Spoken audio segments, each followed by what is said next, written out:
Call the meeting to order. Will clerk please call the roll? Kurt? Here. Nancy? Yes. Bob? Here. Cindy? Here. Jay? Here. Mark? Here. Eric? Here. Okay, we have a full assembly today. I've been notified by a couple of the members that they have to leave at by 3 o'clock for prior commitments, so I've got a feeling we might still be here at 3, so we'll see what happens. It's now time for the voluntary Pledge of Allegiance. Pledge allegiance to the flag of the United States of America and to the republic for which it stands, one nation, under God, indivisible, with liberty and justice.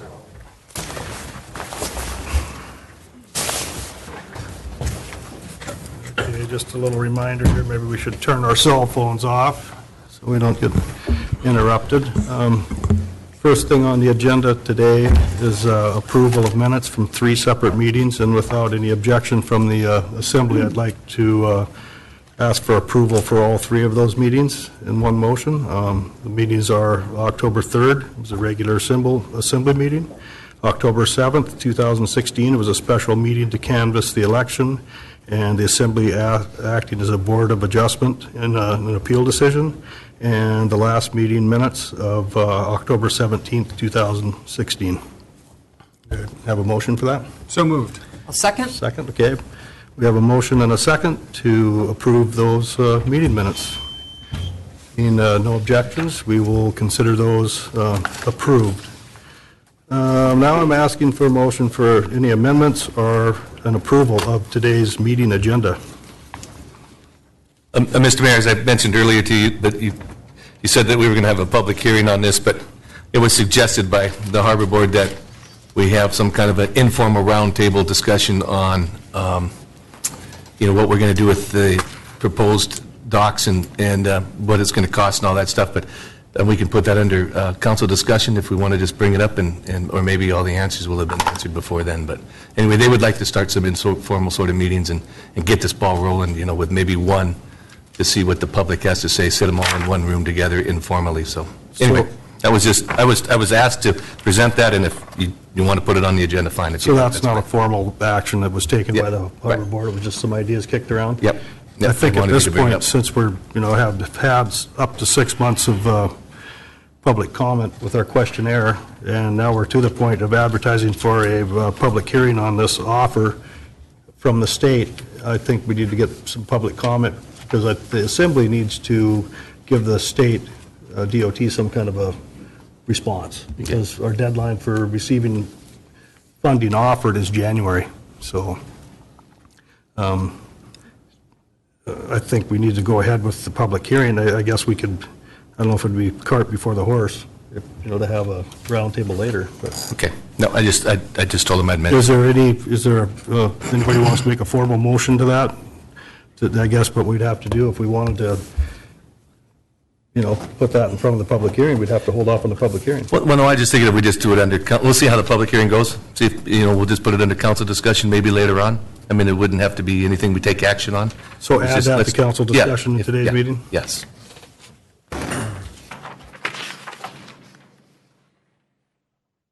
Okay, we can make that 17B then.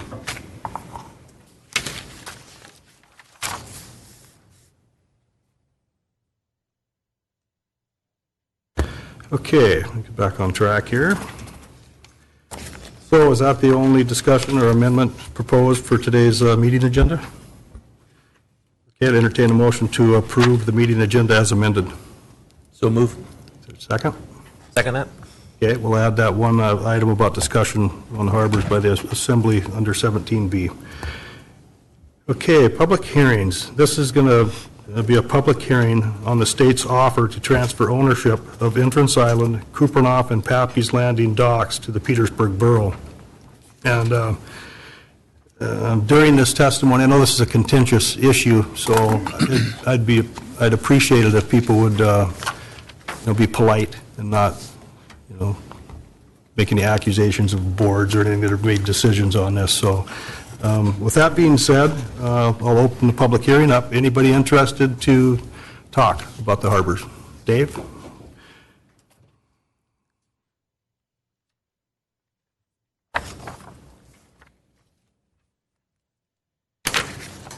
Yes, good afternoon. I'm Dave Kinsinger. I live in Lot 1, King Channel subdivision. So I want to pretty much have my comments deal with the dock at Papke's. I know you guys are considering all 3 docks at this time, but Papke's is the one I'm familiar with, and that's one that I want to talk about. I know there's several outstanding issues here, but first, I don't think a lot of people really realize how busy Papke's actually is. I've lived down there since 1981, so I've seen a lot of changes over the 30-plus years. It's a busier place now than it was then by far. I got pictures, I can show them to you if you ever want to see them. Earlier this summer, there were 60 vehicles parked out there. That's 60. There was 17 boat trailers out there. It's a busy place. Now, it's not like that all the time. And when you're talking about Papke's, you have to look at it in 3 parts. You have the dock, you have the 2 boat ramps, and the uplands. And so it's contentious. And I know you guys don't want to take them over. But it's just like, and I know there's been discussions about we need to have a service area to pay for them. But you know something, people in Service Area 1 would not want to pay for people's boat slips in the harbors any more than people in Service Area 1 want to pay for upkeep on Papke's Landing. The way that we've traditionally approached how we deal with harbors is the people that use the facilities are the people that pay for the upkeep and maintenance of them. And so what I would like to propose is something maybe a little bit outside the box. I don't even know if it would be possible or not, and it would take quite a bit of finagling. But just form, and I've talked to several of the other users out there, we just simply form the users of Papke's, an association. You guys give us a dock, we impose whatever fees we think are necessary to maintain it and upkeep it, and the facility remains, hopefully, upgraded than what it is now.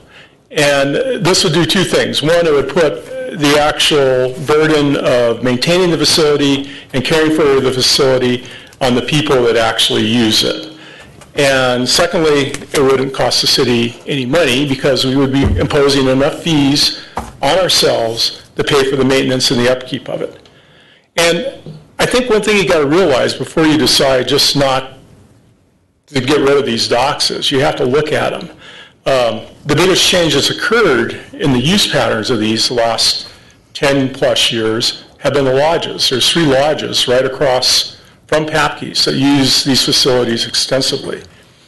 I don't know the numbers, but it's between 50 to 60 people a week, if not more, that come into our town, fly on our airplanes, stay in our hotels, buy groceries, buy a fishing license, and now that they're part of the borough, that also pay a bed tax and also pay property tax, and so they're, and sales tax. All these things are charged. So that's a lot of economic activity that goes through out there. Anytime any work's been done in the Narrows, whether it was the Army Corps, when they were dredging the Narrows, anytime there's been a logging sale, thinners, there was a group of thinners that were using the dock last week that were going over to over the Kupernoff. It's heavily used by resource development type of activities. So you have a lot of economic impact that you're going to eliminate. And that's before you even talk about the handful of people that live out there and that use it. Most of the use of Papke's occurs by other people than the people that live at Papke's. Actually, there's hardly anybody except for one person that really uses Papke's to put his boat there, and that's basically in the wintertime. The main people in this room that use the boat are me, Bob, my neighbor, but our use is pretty sporadic. We don't keep our boat there. I mean, I tied my boat up this morning so I could come to this meeting today. Now, it's really hard, if you live out where I live, to come all the way into town all the time, because there's a big stretch of water there called Scal Bay that makes it really difficult a lot of times to get in and out of town. So it's also a safety issue. So I think there's ways that we can do this that The Harbor Board doesn't have to get involved with it. I think Kuprenos expressed interest in taking over their dock. I think the state's giving, well, who wouldn't like more money from the state, but that's not going to probably happen. But I think it's not going to cost the amount of money that's proposed to maintain the dock, to upgrade the dock. It doesn't have to be the amount of money. And I don't think it's practical. I just looked at your spreadsheet on what it would cost the Harbor Board to go out there, and I understand those costs, and that would be great in a perfect world. That would be absolutely fantastic. We wouldn't have to deal with this. I wouldn't have to get my snowblower out anymore. Other members here in this room would have to get their hammers out and fix the dock on a regular basis. Somebody else would be doing the maintenance. But we've done it for the last 30 years. We can probably do it for the next 30 years.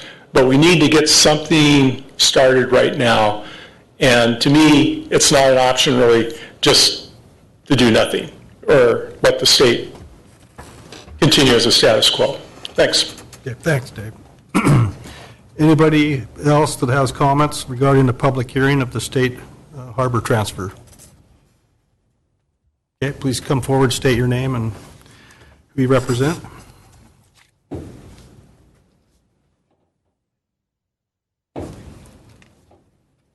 Hey, my name is Bonnie Westland. I have a lot down in Keene Channel. I've lived down there since 1983. I use Papke's dock to come in and out of town regularly. And I agree with a lot of things that Dave said. I think that the estimates are a little high on what we need to do. Like, I hadn't seen that estimate before, but today, when you talk about shoveling and all that, I mean, if we spent a little bit more money, we could put an aluminum dock in and we wouldn't have to shovel it. That makes more sense to me. There wouldn't be any ice, there wouldn't be any snow. Long-term thinking, that makes a lot more sense to me than using wood, because that's the problem that we have right now. I think that a lot of the use of Papke's primarily is Service Area 1. It's not those of us who are living out, it's Service Area 1. They're bringing their boats out there to fish, they're docking their boat trailers out there, they're parking their abandoned cars, and I've had this discussion before with the city about the abandoned cars. And it's like, well, we don't know who they belong to. It's easy to find out who cars belong to. I mean, they have a VIN number. We know who they belong to. So they should be held responsible for those cars. I guess it's paperwork, but that can be done. And it's an ongoing thing. It's been going on for years. That's just where people dump their used cars that they don't want to deal with. But I would agree that we could form an association. I'd be more than happy to do the work. I mean, we're already doing the work. Most of us who live down there, we're shoveling it. We're making sure that people can get up the dock without breaking their neck. We're more than happy to do that. I don't see that if we could work something out where those of us who use it will try to take care of it. The same thing with getting a fee. I mean, there are modern ways now that we could do that. You could have a service card. You get a permit, to dock your boat there, or you get a permit to use the ramp. You pay it once a year, and that's it. You get a ticket, just like you do in the harbor. I mean, you park your car there, you get a little sticker on your car, you have one on your boat. It doesn't seem like it's that complicated to me. So I just like to see us try to work something out together with the people who live down there, the people who use the dock. I don't know if there's that many people in town who use that ramp on a regular basis, park their cars out there. If they knew they were going to lose that facility, I think they would be here. Or they would step forward. You'd think they would. I mean, I'm sure if they were told they couldn't use it, they'd be up here in a hurry. So that's just what I think, and I'd like to be a part of whatever we decide to do together. And I don't think you'd have any problem with getting most of the people that I know to work with you to do that. That's all. Thank you. Mr. Mayor, if I may. Yes. Just before we go further on this issue, because this comes up and it's a complicated situation, what we're talking about is just the above water dock facilities from the state. Has nothing to do with the ramp or the parking lot. Those are actually owned by DNR, and DNR has not offered those up at this point in this process. This is purely just the above water portion of the dock and floats. And it doesn't include the parking lot as well? Does not include the parking lot, does not pier and the include float and the the ramp. tidelands that is underneath the dock or the ramp. That's a good point of clarification, but I knew that, but maybe some people don't understand that. That's what's being offered to us. Any other people, anybody else that wants to comment on the public hearing?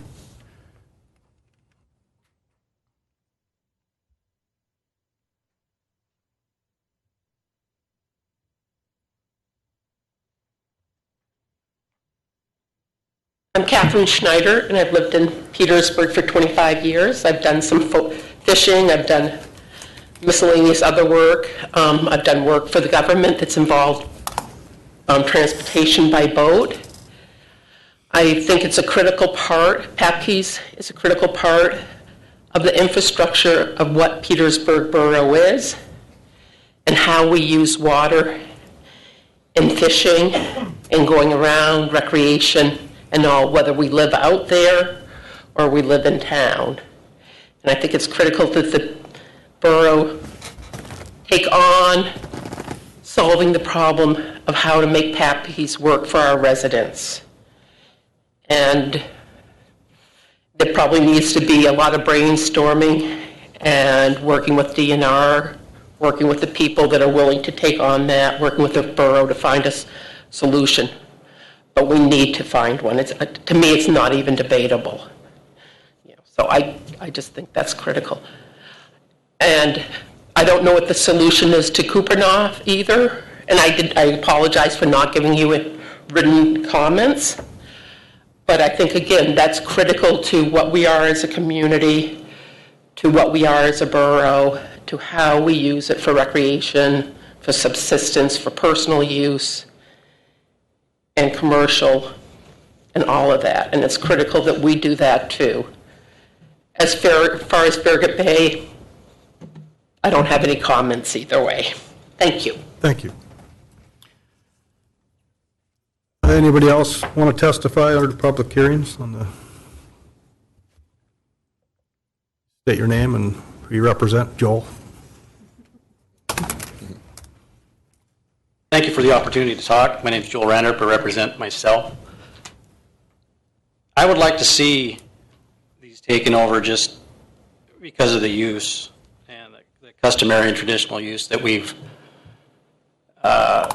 the city's been using for, the citizens. I grew up down there. Many of you may know we have property directly across from Papke's. So, I'm speaking more from my side of it than someone that just lives in town, maybe doesn't use it. But the other thing I'd like to see this process hopefully go on a little bit longer, if possible. I understand you guys have to come up with an answer, but public input is really good, and more discussion you get to make a good decision. Mostly, I think my feelings are the infrastructure is already there, and if you don't take them over and then let it degrade, and then for safety issues, they just remove everything that's there. Trying to put something like that back there, or have the opportunity for expansion of harbors or anything of that nature, marine facility, a pull-out, assessing the uplands, maybe buying those and having more industry, it takes away from any opportunities that may come down the road. I do understand the fiscal implications of this, so sitting on your side of the table, I don't know everything about how to pay for it, but I would like to see the stay in place. I'm speaking mostly about Papke's. I don't know much about Entrance Island and how any revenues from that, or how that would work into place. And Kupernoff, we could work with the city there, and possibly they can come up with a plan to take that over, or be working along those lines. But I would like to see hopefully more public input. I read the flyer. I'm trying to catch up with everything on the fly here, but it seems like there should be more public input on the survey and sort of thing too. So thank you for letting me speak. Thanks, Joel. Anybody else want to testify under the public hearing today? Tim?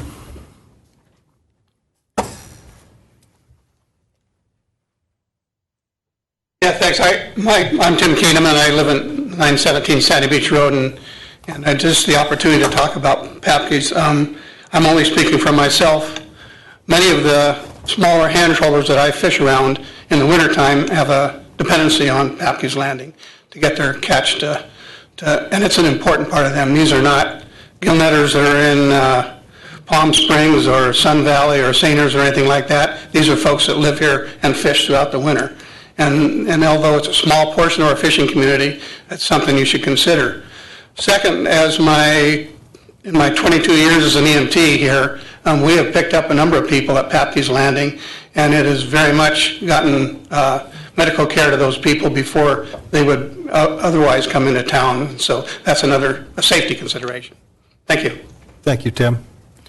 Anybody else want to testify today under the public hearing on the state dock issue? Please step forward. Okay, seeing no other, Debbie, you want to read some stuff into the record? That's right. It's your turn. Maybe someone will change their mind then.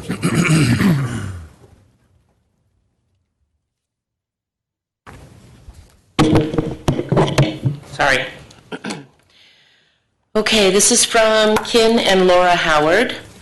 They say, please accept the following comments as public testimony for the hearing on Entrance Island, Kupernoff Dock, and Papke's Landing. Because we are unable to attend the public comment meeting, we would appreciate it if Debbie Thompson read our letter for the record. Papke's Landing. We have lived at Keene Channel since 2004. Over the years, we have observed that Papke's Landing is very much a multi-use facility. Year-round users include a handful of families, around 12, living outside the Petersburg Borough road system.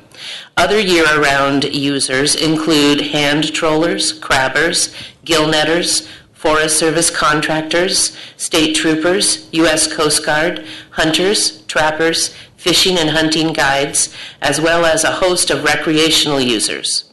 It serves as a distribution point for propane, gas, and spotting area for AML containers, as well as a pickup for boats in need of service or repair. Use of Papke's greatly increases in number by 2- or 3-fold in the summer. Summer use is primarily dominated by the 3 lodges on Kupernoff Island.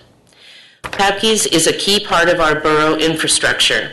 It is an access point to Sumner Strait, Duncan Canal, and South Wrangell Narrows. It should be included and managed as a resource by the Borough Port Authority, much like the harbors in town. Papke's may not be as aesthetically pleasing to look at as our other harbors, but it is a valuable asset, and the services it provides are important to many. Presently, there is no one to enforce rules or regulations with regards to mooring time, parking, littering, and so there is much abuse occurs because of this. Papke's is a valuable, used, and needed port. All users should contribute their fair share to support this facility, and we are open to making our fair contribution to this end. It is not, however, the sole responsibility for those residents beyond the road system to bear the entire financial burden for Papke's, which serves as a gateway for all borough residents to access our resources and recreational opportunities. It would be nice if Petersburg followed the lead of Wrangell with regards to Myerschuck and Sitka with regards to Warm Springs, and took the lead to secure and manage this facility. Thank you for giving us the opportunity to share our views. We hope you take them into consideration. Ken and Laura Howard. John Mergus sent this in as well. He said he is out of town today. The Papke's Landing dock facility is only one part of the total facility. The adjacent boat ramps and parking lots are equally important as the dock in order to make Papke's a functional facility. For the Petersburg Borough to take over ownership of the dock only without addressing Alaska Department of Natural Resources' disposition of the boat ramps and Alaska Mental Health's disposition of the parking lots would be like buying a car without tires or building a house without the foundation. The Petersburg Borough recently completed conveyance of Tidelands property from ADNR at Scow Bay. That process took over 20 years because of bureaucratic requirements, and we all know the challenges of dealing with Alaska Mental Health. We are all on the same page as to the importance of Papke's as a functional port facility, but it's unfair for Alaska DOT to expect the Petersburg Borough to buy only the dock, knowing the almost insurmountable challenges of dealing with mental health and DNR. DOT may say they have little pull with those two agencies, but it's far more pull than the Petersburg Borough has. DOT needs to do more to ensure, preferably guarantee, cooperation from Alaska DNR and mental health. Thank you, John Mergus. This is a letter from the mayor of Kupernof, Mr. Reinhardt, to Mayor Jensen and the Petersburg Borough Assembly members. The subject is the state float in the city of Kupernof. Ladies and gentlemen, since the state's initial offer of the subject float in 2010, the city of Kupernof has remained committed to ownership of the float. The city took the offer in 2010 very seriously and carefully studied the responsibilities of ownership to determine if the city had the long-term capability and desire to accept ownership. After this detailed study, the City Council voted unanimously to accept ownership. That unanimous commitment to ownership still exists. The city requests that the borough accept ownership of the subject float and transfer that ownership to the city along with an equitable portion of the funds received from the state. We believe we are the appropriate municipality to have ownership and responsibility of the facility. Number one, the float has not received any state-funded maintenance and repair in many years. During that time, the city has annually budgeted money for maintenance and repair of the float to keep it safe. Number two, the land at the access to the float is owned and maintained by the city of Kupernof, of course. Number three, the float provides easy access to the city community building in addition to local residents to their homes. Number four, the float not only serves city residents, but it also serves many borough residents as well as tour groups. And number five, the city is financially stable and in a strong position to provide the required maintenance and repair so that all borough residents and visitors can gain access to the Kupernof Trail System. If you have any questions or desire additional information, please contact us. We look forward to working with the borough to facilitate the acceptance of the offered float facilities and transfer of the Kupernof facility. And then we have a letter from Don and Charlene Anderson to the Petersburg Borough Mayor and Assembly members regarding Papke's Landing. Dear Mayor Jensen and Assembly members, we will be out of town on November 7 and respectfully request our comments be read by the clerk and included in the public comments of that meeting. Thank you. What is Papke's? Access. It is the southwest transition point where the road system meets the waterways.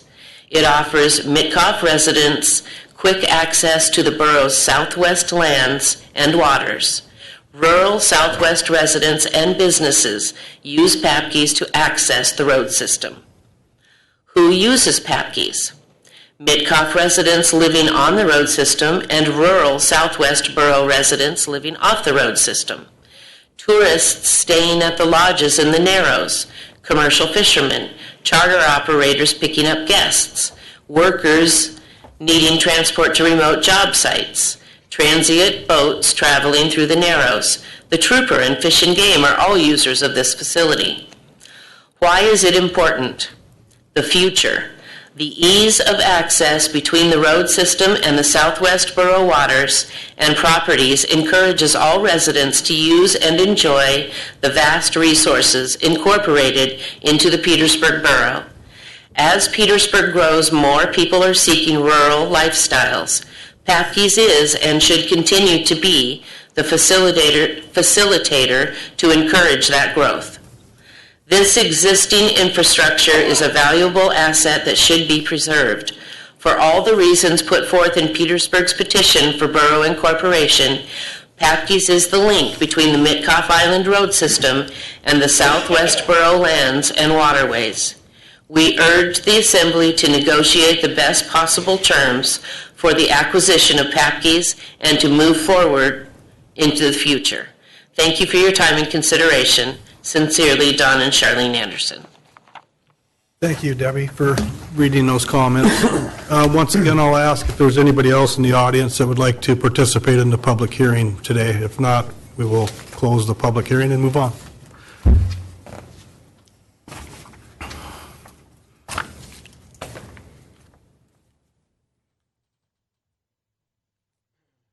Mayor, Borough Assembly people, Charles Christensen. I have a remote cabin out in the Blind Slough area. I'm more like a part-time user of the Papke's facility. And maybe a little history here. I think years ago when I think Don Konings was the mayor and he formed the Parks and Rec Board, I was the recipient of one of those appointments. And we were given the task of dealing with Papke's at that time.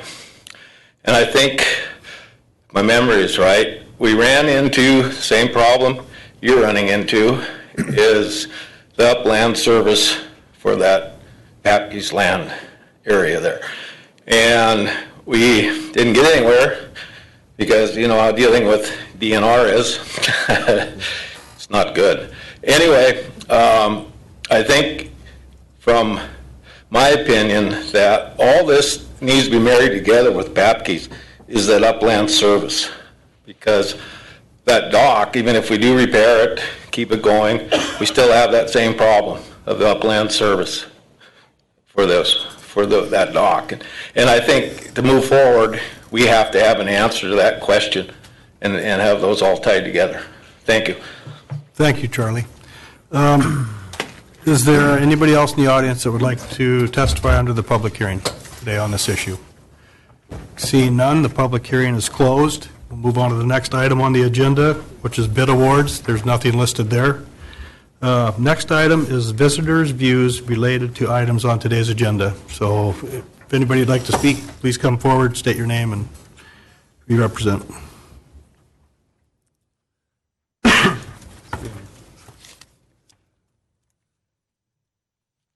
Thank you, Mayor Jensen. I'm going to get used to this microphone. Mayor Jensen and Assembly members. My name is Nivette Bowen, and even though I'm far-ranging, my permanent residence is here. I grew up here, and I consider this home. I'm here today to submit a letter with 50 signatures requesting the borough retain the waterfront parcel, 919 Sandy Beach Road. We believe this land should remain in public ownership as green space and part of our community's natural and cultural heritage for future generations.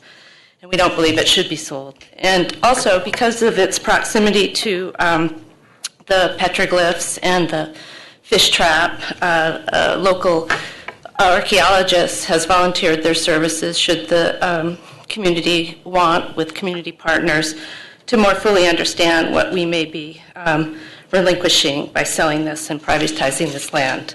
Above all, I join others who have pointed out that the process about this particular parcel has been complicated and a little confusing, you know, if public means private or however that goes, and contentious as well. And in fact, as far as the confusing part, our letter, which I'm submitting to you, was given to the city or to the borough offices for the Planning and Zoning Committee, and then when that was delayed, we resubmitted it with a few extra signatures, and apparently that didn't make it in the Planning and Zoning packet. So we're glad to give it to you today, so it's on the record. So I guess in short, we ask that you, at the very least, you reconsider your deliberation on this and to and not sell it, and ultimately identify other land and other sources of funds to meet our borough's needs. So thank you. Thank you. I'm glad you had time to testify today. And do I just leave this with you guys? Okay. Sure, leave it with the clerk, please. Thank you. Thanks. Okay, any other visitors in the audience today with views related to the agenda?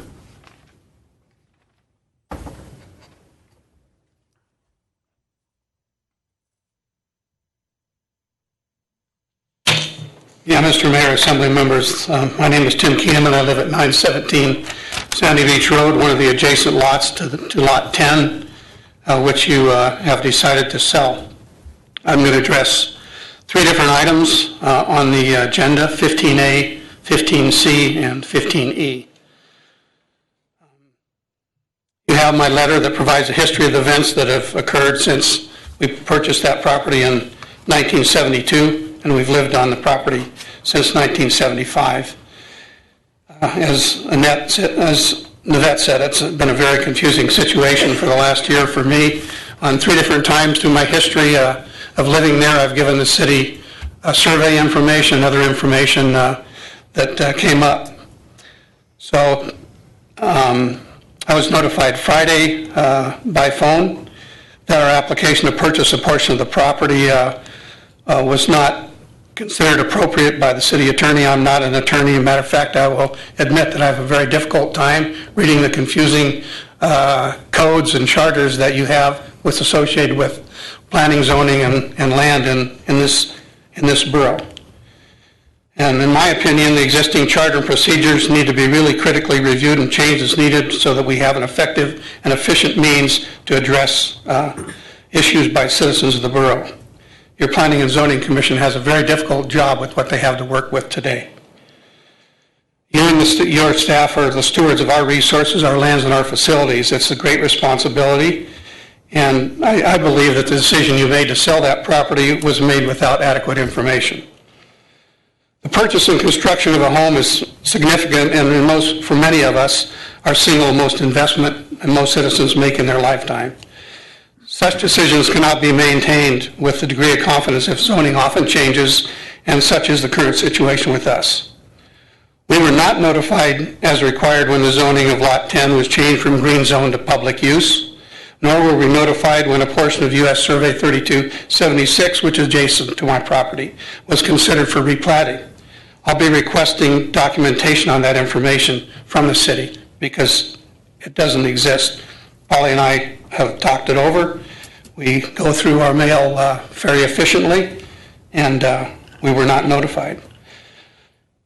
The history of our residence is included in the text of a letter which you have, and if you have questions on that, I can certainly answer them. That letter was dated the 27th of September, 2016. Many of the markers on the Sandy Beach portion of my lot, the southwest side, have been removed through maintenance and regular things. I will get those resurveyed. My primary interest is to maintain a free and clear title so that should something happen to Polly and I, my successors aren't stuck with a mess which exists there now. With respect to Lot 10, as noted in documents presented to the Planning and Zoning Commission, if the borough is determined to sell it, we would consider purchasing a portion of Lot 10 to protect the privacy we have had through the years. That privacy up to this point, since 1978 and until the time that it was reclassified as public use, was secured by the green zone classification. And I think the proper way to continue the zoning is green zone. But as I've noted to a few borough employees, there are some dangerous trees on that need to be taken care of. Again, going back to the idea of that you are the stewards of the resource, that's a responsibility you have. So in 15A, I oppose it because I think it should return to green zone. In 15Z, C, I oppose it. It should also go back to green zone. And in 15E, I think you have an error in there. There is no easement in Lot 10. I don't know how you can vacate an easement that doesn't exist. So I'll be glad to answer your questions, and thank you for your time. Thank you, Tim. Is there any questions of Tim? Okay, thanks, Tim. Anybody else in the audience today that would like to talk under views related to items on the agenda?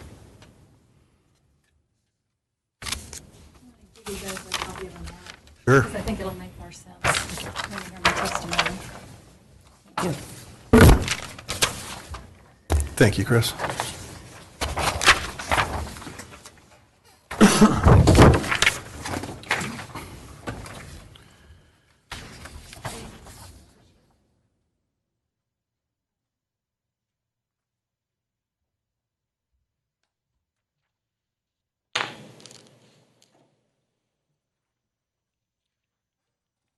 Thanks, Mayor Jensen and Assembly members. My name's Chris Norris. I live at 1001 Sandy Beach Road. I'm the owner of Lot N, which is adjacent to Lot 10. I want to speak on agenda items 15A, C, and E. I think the issues before you today surrounding Lot 10 at 919 Sandy Beach Road are varied, complicated, confusing even to those closely involved with them, and have been somewhat lacking for a good process. I sincerely appreciate the conclusions and recommendations made by the Planning and Zoning Commission. The Commission did not recommend rezoning the property. They did not recommend vacation of the easement. They did recommend unanimously that the Borough Assembly consider the public interest in retaining Lot 10 as public property and not selling it at all. And they recommended that if the Assembly determines to sell Lot 10, then they should consider the adjacent property owner's request to purchase property per their applications. I realize that the Planning and Zoning Commission is advisory only, but at least it's a public process with notice. Contrary to the requirements of the Planning and Zoning Commission, the Borough Assembly does not contact adjacent property owners when considering action on borough-owned land that may impact adjacent property owners. Whereas the Planning Commission is required to contact property owners within 600 feet of the property in question and with 2 weeks prior notice of any meeting scheduled, a practice the Borough does not follow. The Planning Commission is also required to post public notices on the property in question. As a result, Lot 10 has 3 posted notices for the public to view. So anyone driving by, riding their bicycle, or walking along Sandy Beach Road can see these posted notices and read it. And because of these visible postings, I've had a lot of folks stop me and ask what is going on. And frankly, it's too darn complicated to explain to them. I think this is a good public notice practice that should be followed. When I first heard that the Borough was thinking of selling property, I contacted the Borough Community and Economic Development Director on more than one occasion to express concerns with the future of Lot 10. I was assured I would be given notice before any action by the Borough occurred. This did not happen. When I found out the Borough Assembly had taken action to state their intent with regard to the sale of Lot 10 and other actions, I contacted the director to find out why I had not received notice that this would be up for review, and I was told it was being handled by the Director of Finance. In August, I learned that there is an application process to purchase land from the Borough. Both the Community and Economic Development Director and the Borough Clerk helped me to understand the process and fill out the application correctly, and I sincerely appreciate their assistance with this. I filed the application in mid-August, I paid the filing fee, and my check was cashed. The application was considered by Planning and Zoning at their October meeting, and they recommended that the Borough consider the request application. Last Friday, 72 hours before this meeting, I was told my application would not be considered as the Borough had already stated their intent to vacate the 50-foot easement located between my property, which is Lot N, and Lot 10, which is currently owned by the Borough. This is the same land that I filed an application to purchase. I was taken aback to find this out, as I had carefully followed the instructions and advice given me by the Borough employees who are most knowledgeable about the process and and I did things accordingly. It's not my intention here to fault the employees, merely to point out how confusing this is, even to the people who are most knowledgeable.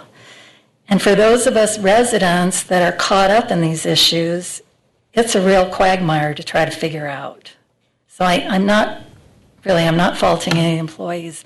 I just lay out that scenario so you understand my frustration. Since my application wasn't included in your packet today, I've passed out a map to you to show you what I propose to do in my application to purchase land. So the red area is that part of the easement which is adjacent to Lot N, which is what I own. And the full width of that is 50 feet. The cross-hatched part is 20 feet, which is being proposed for private access and utility. And the orange part on there is a pullout that I currently use. So this is the land that I'd filed an application to purchase.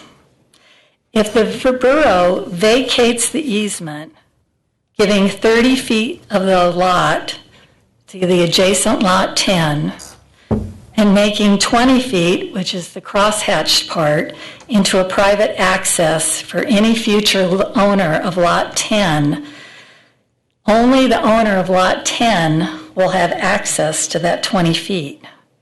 So this means that I will lose the pullout I have used for 37 years to safely exit my property.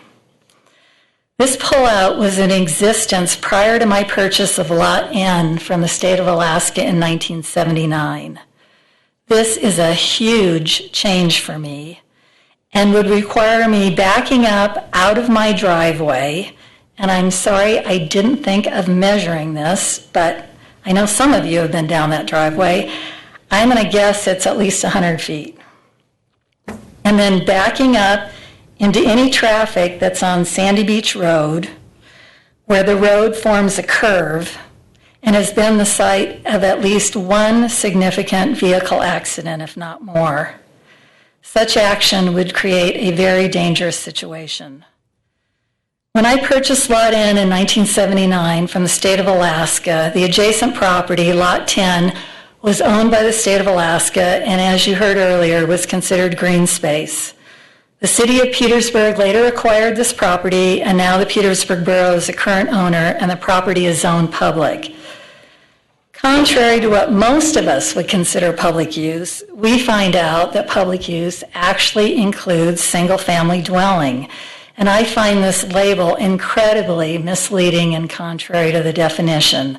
I mean, why would anyone think that public use would include single-family dwellings that are privately owned? It just doesn't make sense. If Lot 10 is rezoned and the easement is vacated and Lot 10 is sold, I will be severely impacted. The desirability of my property will be decreased, the value will decrease, and I will be put in a hazardous situation every time I exit my property and continue on to Sandy Beach Road. I would like to see the Borough of Petersburg retain ownership of Lot 10 and keep it as green space. And I suggest making up the difference in funds with the sale of other property that may not be as controversial.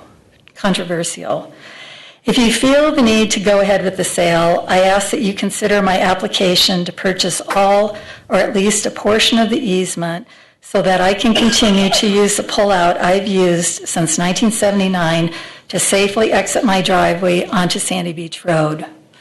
This portion of the easement is not required to make Lot 10 more desirable or more buildable. At well over an acre, it is already quite large, particularly in comparison to other lots on Sandy Beach Road. However, the pullout is critical to my safety. Thanks for the opportunity to comment. I'd be glad to answer any questions, and I'll be here for later in the meeting when you have some deliberations on this. Okay, thank you, Chris. Is there any questions, Chris? Thank you for your testimony. Is there any other visitors in the audience today with views related to items on today's agenda? Okay, seeing none, we'll move to visitor views unrelated to items on today's agenda. Is there anybody in the audience who would like to speak to something that's not listed on the agenda today? Okay, we'll move forward. There are no board, commission, and committee reports. No items on the consent agenda. Report of other officers. We have our insurance carrier provider in the audience, and if there was any questions about the liability of the borough taking over the harbors, she was going to provide that information. But I don't think any of the assembly members have any questions, do you? Okay, so thank you, Sue. And if you're going to stay, I don't know if there'll be questions later, but item B under report of other officers is item 16-308. It's a notification of non-compliance to vacate and repair. Is somebody in the, Joe or Liz or somebody gonna, okay, Joe. Yeah, can you please step to the microphone so the people can hear that are listening outside of the room?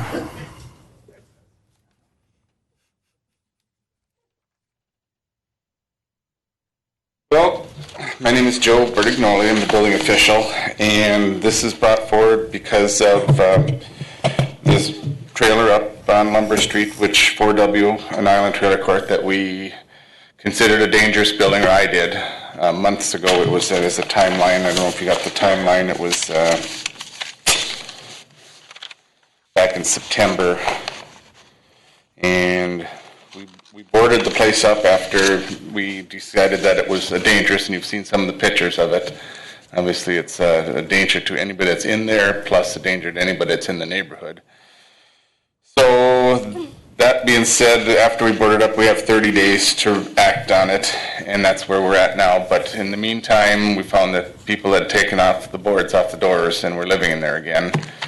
So again, on last October 26th, we got an administrative warrant and went up there with the police and evacuated the squatters or the tenants or whoever was in there, staying there, wasn't the owner of the trailer, and boarded it back up again. So I guess where we're at now is we're past the 30 days, and we need to bring it to you folks to see what direction you want to go in now.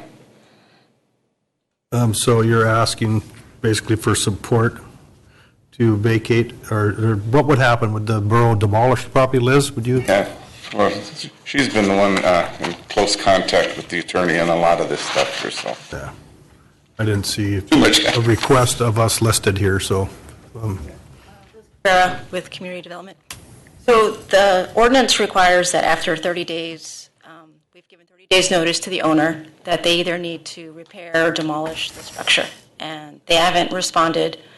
So our job is to notify the assembly. The assembly, in turn, is required to hold a public hearing to determine whether the assembly and the borough wants to take action to actually do anything with this in terms of repair. I'm going in and out here. Repair and demolishing that structure. So this is our notification that this structure is in non-compliance, and it's been more than 30 days now, and then giving you notice that you're supposed to schedule a public hearing. At that point, we would notify the owner and move forward from there. Okay, thank you. Debbie, could you schedule that for the next meeting then? I can do that. Thank you. Any questions of Liz or Joe? The picture's worth 1,000 words or whatever, however many you want to say, so if you look Yeah, and we just sent you the juicy ones, or we took several pictures of there, and it's from one end of the trailer to the other. Mainly the main issue, a lot of it is the electrical issues, which we all know an electrical problem is life-threatening plus fire hazard. So that's along with the lack of sanitary facilities. And just general, this was a danger to and you know the proximity of trailers up there. If something happens to one, it endangers your neighbors also. So that's the big deal. Right, I like the picture of the propane thing heating the water tank. No, that was creative, wasn't it? The weed burner. How do you heat your hot water? With a weed burner? Yeah, not recommended. Okay, so thank you, and we'll have a public hearing on this at the next meeting. Mr. Mayor, I just wanted to clarify, are you going to actually have the hearing at the next meeting? Well, that's what or- you're requesting, is that we have to have a public hearing, and that's the Right. next meeting. Is that So too that, soon? well, I was just thinking that only gives the owner and surrounding property owners, not very much notice. So, During the public hearing, if that's too short a notice to alert them that there's going to be a public hearing? I would think so. They might want to be able to contact an electrician, get someone over there to determine how much it would cost to repair it, or make some arrangements. So currently, it's unoccupied, Right, so. as far as we can tell. Mr. Mayor, Right, but I think that's been an ongoing issue, right, with them going back in? Do we stand any liability if we don't take action sooner than later and let they get back into the building? Or they've been notified, so we're covered? we're continuing to monitor the situation. What I was going to ask is, if I may, Liz, would the first meeting in December work better as far as giving notice? I think so. I think, more or less 30 days would be nice. Okay, well, we could move it to the first meeting in December. I just thought it was something we should get rolling on instead of letting it fester. Might not have been the proper word, but okay. Okay, so thank you for that report, and now that brings us to the mayor's report. It's not too lengthy. We're seeking letters of interest. The borough is seeking letters of interest from Petersburg residents willing to serve on the following boards, commissions until October 2017. That's the next municipal election. We're looking for one person for the school board, 2 people for the hospital board, and planning commission has 1 vacant seat. And also, there's a vacancy on public safety. It wasn't listed here, I believe, and there is a letter of interest for that from Donald C. Jones. He has submitted a letter of interest for the 1 vacant public safety advisory board seat, and without any objection by the assembly, I would like to appoint Mr. Jones to that position. And people that are interested, if any, to those other seats, you can send a letter to Box 329 or email dthompson@petersburgak.gov. And or come to the office. It's located at 15 North 12th Street in the PIA building upstairs. And we're going to be seeking letters of interest to serve on the Southeast Alaska Power Agency for 2017. We'll receive letters until the first meeting in December, and at that point, we will appoint 1 voting member and 1 alternate. That's what we have next year. This year we had 2. So now's your chance to put the letters in. We went to a meeting in Wrangell, a SEPA board meeting last Tuesday, and it was a good meeting. We had some updates on the Swan Lake Raise project. When we were at the meeting, the last photos that we saw of the dam, it was like 2 or 3 feet below the old spillway. I talked to the CEO right before the meeting. It was 6 inches above the old spillway, so we have new water. He was saying that 1 inch of rain down there equates to about a foot of lake raise, so we've got 14 and a half feet to go. That was about it for the SEPA meeting. We're negotiating a contract with the CEO, so we'll see how that all works out. And they're going to start looking into, like they have been already, the possibility of a 3rd turbine at Tyee. So we'll see how that all shapes up. Next thing is pesticide general permit information meeting. The Alaska Department of Environmental Conservation will hold an information forum regarding the renewal of a pesticide general permit for discharges from the application of pesticides to waters of Alaska on Wednesday, November 9th at 6 p.m. It'll be in this room, in the PIA conference room at 15 North 12th Street. We received a letter of thank you from Shelley at Southeast Conference, appreciating how well everything went here in Petersburg for that meeting, and it was pretty well attended and ran pretty smooth. We had beautiful weather, so it was easy for people to mill around town. And that is it for the mayor's report. well, one other thing I could add, I guess some of us are going to be attending the Alaska Municipal League starting on the 14th through the 19th. And the manager and I will be there coming through Juneau on the 19th. In the morning, we're going to meet with our lobbyist and Randy Guerrero from Senator Stebbins' office to talk over issues of concern to the borough. So, Steve, you're up. Thank you, sir. Chemical is a little bit behind schedule on the bulkhead project. Substantial completion is off by about a week, so we are looking at a walkthrough sometime this week. Harbor maintenance staff, with some help from Public Works, is working on demolishing an impounded derelict vehicle. So if you see them beating on a boat, it is one that they're authorized to do that. Community Center will be closed Tuesday, 11th of November for Veterans Day and the 24th for Thanksgiving. Also at the Aquatic Center, the pumpkin patch plunge went really, really well, or swimmingly well, in Chandra's words. 30 more pumpkins were ordered this year than last year. We had a really good turnout, and many of the kids participated in the swim and painting the pumpkins and watching the movie. The Recreational Basketball League is coming to an end. Teams have been picked for All-Stars. Our first competition, did they actually make it to Wrangell? No. So with weather being what it was, didn't make it to Wrangell. I believe Wrangell will be coming here this coming weekend if weather permits.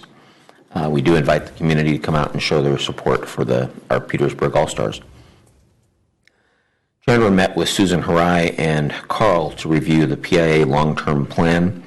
This plan interacts with the borough to assist in maintenance duties on trails, snow removal, and establishes some future plans and goals for the new trails and projects. As funding gets tighter, being able to access what PIA can do for us becomes increasingly important, and to try to keep our services at the level that people are expecting.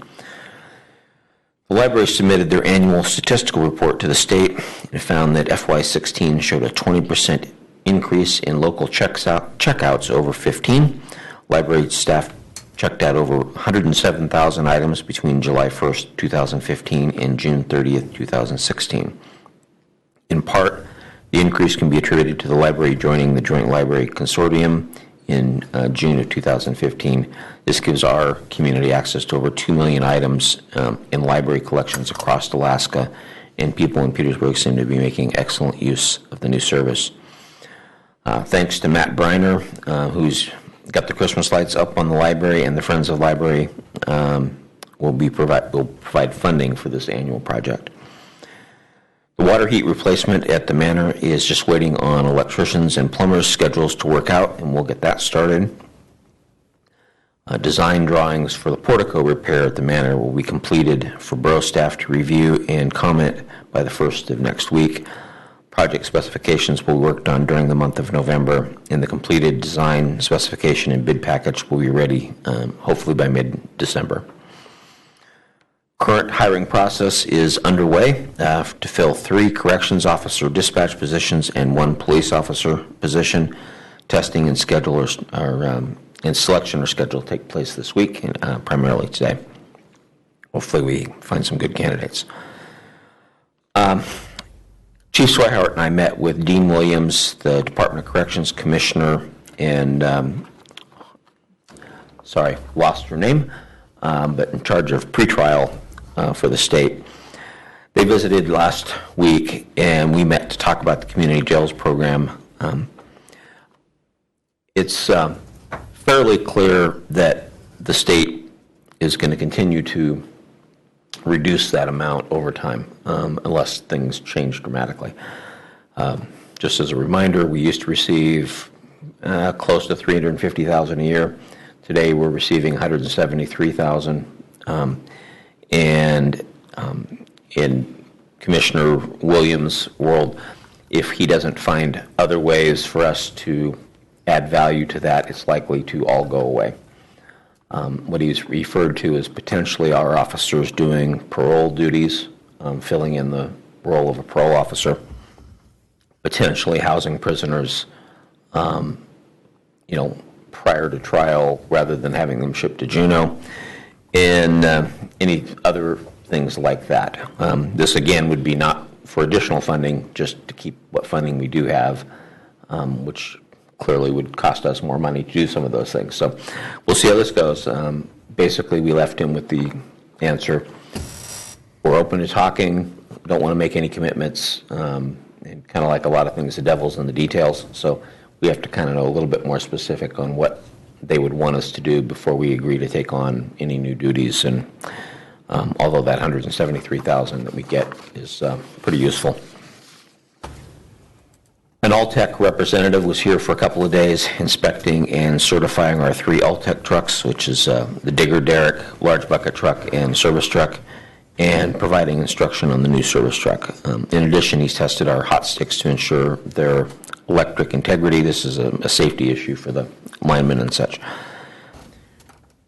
You heard a little bit of when Joe talked, but we continue to have power theft issues at the Island Park Trailer Court. We recently, several members of the borough staff met with the owners of that park. They are, at least at this point, very interested in cleaning that up and fixing some of those issues. Hopefully that's true. It has become a bit of a dumping ground, as well as an area that our police have to go up to quite frequently. So it is high on our list. As you heard from Joe, that's not the only trailer that is we'd call significantly dangerous. We're handling them as we have staff and time to deal with it, but it's not fair to the residents who are keeping their property nice and safe to allow some of this to keep going on. And so we are paying attention both from a law enforcement perspective as well as code enforcement in Joe and Liz's area. Jody and I met with the hospital and school to discuss current and future budget challenges. This is a meeting that we hope to have an ongoing. We've scheduled a second meeting for December 9th. This will also include a representative from each of the boards. Eric is potentially going to be our rep from the assembly, and there's a person from the hospital and the school also involved from their boards. So it's basically the borough manager equivalent and the finance director equivalent for each of those organizations. The quick take is we have to meet a lot more before we know what to do, but we all kind of know the challenges, which is we've got a hospital that is in desperate need of renovations, or we're going to lose it at some point. We have a school that is pretty much counting on a fairly large payment from the borough that is currently generated from property taxes, as well as a federal program that is likely to go away. And the borough itself is facing, upwards of, over $1 million in potential cuts from both federal and state agencies. So to say it's a happy meeting would not be necessarily accurate, but it is, I think all 3 groups have a goal. Can we come up with something that we can just talk about among all 3 of the boards as well as the community to say, how are we going to deal with this? If we want to continue with our quality of life that we've become accustomed to here and have facilities like the hospital and the schools at a level that we come to expect, we're going to have to do something. And so basically it's one of those things, it's either revenue or expenses or a combination of both, and it's going to affect probably all 3 agencies, 3 groups at some point. So we'll keep meeting, and hopefully we'll come up with some ideas that we can bring before the community and the 3 boards. Liz, Mark, Bob, and I attended a teleconference with the DNR Deputy Commissioner and Ray Manischewski, our lobbyist, and Randy Rivero from Senator Stedman's office. This was primarily to discuss increasing the land selection entitlement for Petersburg and discussing the next steps with DNR to move this process forward. On the surface, and Liz, if I say it wrong, tell me, but it sounded encouraging from the perspective of DNR. And Randy from Senator Stedman's office is willing to help as well as Ray. So we have to keep moving forward.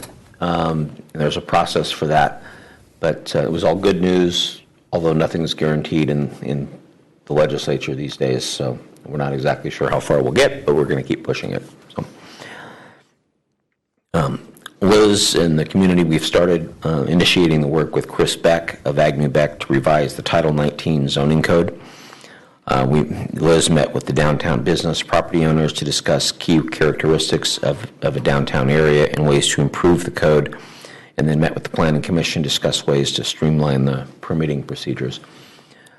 What we're trying to do is simplify the zoning codes in some ways, make it more appropriate for a small community rather than something that feels like it was written for Anchorage or Juneau or something. At the same time, we need some form of process and procedures in place that allows the process to work smoothly. So we'll keep working on this. It's going to be kind of a long haul. It's a very complex ordinance, and we have to adapt it. What we have as a model have to be adapted for use in Petersburg. So it's going to take a while, but it is on top priority. The French drain at the bottom of Surf Street appears to be working well. Recent rain events, is that still true, Carl? Okay. Did not result in any groundwater flowing over the South Nordic sidewalks at that location. The situation will continue to be monitored during heavy rain events. Public Works staff is working on an old city storm drain that was installed across private property. Don't really know why that was done, but at this point we're in the fix mode. This drain was installed across private property at 2nd and Joa Streets without an easement from the property owner, so it really shouldn't be there. It's also a continual problem for the borough as high rainfall is threatened to back up into the home's basement on an annual basis. So we are in the process of fixing that so we can correct it, get out of it, and turn it over to the homeowner and say it's all yours from this point forward. So thanks to Carl's group and the homeowner involved there in making this happen and eliminating kind of a worry and a liability for the borough. Our staff completed the widening of a turnaround on Cabin Creek Road for the school bus as they've continued to pick kids up out the road when the road is passable, and the turnaround, it makes it a lot easier and safer for the school bus. Water staff is planning for replacement of the meter valve pipe and fittings at Icicle Seafoods later this fall and winter. And we had P&D Engineers, the borough's consultant for dam safety inspections, has submitted a proposal for designing a rehabilitation project for the City Creek Dam. This is getting increasingly a more important issue. The design will include a rehab of the spillway as well as the required screens for the pipeline intake. And this will be back in front of the Assembly at some point. And it's out of the water fund, but will be fairly pricey. But if we want to keep our water supply where it is, we need to do something. So. Construction of the Pump Station 1 and Force Main Upgrade Phase 2 project is substantially complete, and the upgraded pump stations and new force main are performing well. The contractor, which was CBC Construction, is working on the last few punch list items, and a final change order is being put together to address additional work performed by the contractor during the later stages of the project. And it will be presented to the Assembly for approval once that is complete and ready for your review. Congratulations to Kevin Granberg, one of our existing sanitation employees who has been promoted to fill the vacant operations supervisor's position in sanitation. So kudos to him. And I'm done unless there's questions. Okay, any questions of the manager on any of the topics in his report? Okay, anybody interested in taking a quick break before we move on to unfinished business and new business? We better take 5 minutes, or as quick as we can get back. We've got a lot of stuff to cover still, so we'll take a few minutes. For those who are here to participate. Erica's going to set the second. Water right here. Okay. I haven't done it. She said, Do you really? no. Okay. I was going to say, I can just eat the apple. I just need No. something. Oh, no. Peanut butter. Peanut butter to go. She get herself, by the time he's ready to talk, she get her. Oh, probably. Yeah, this one. Okay, we're back on record. We'll call the meeting back to order. It's 1:19 p.m., November 7th, 2016. So next item on the agenda is unfinished business. There's nothing listed under that, so we'll move to new business. First item under new business is ordinance number 16-12.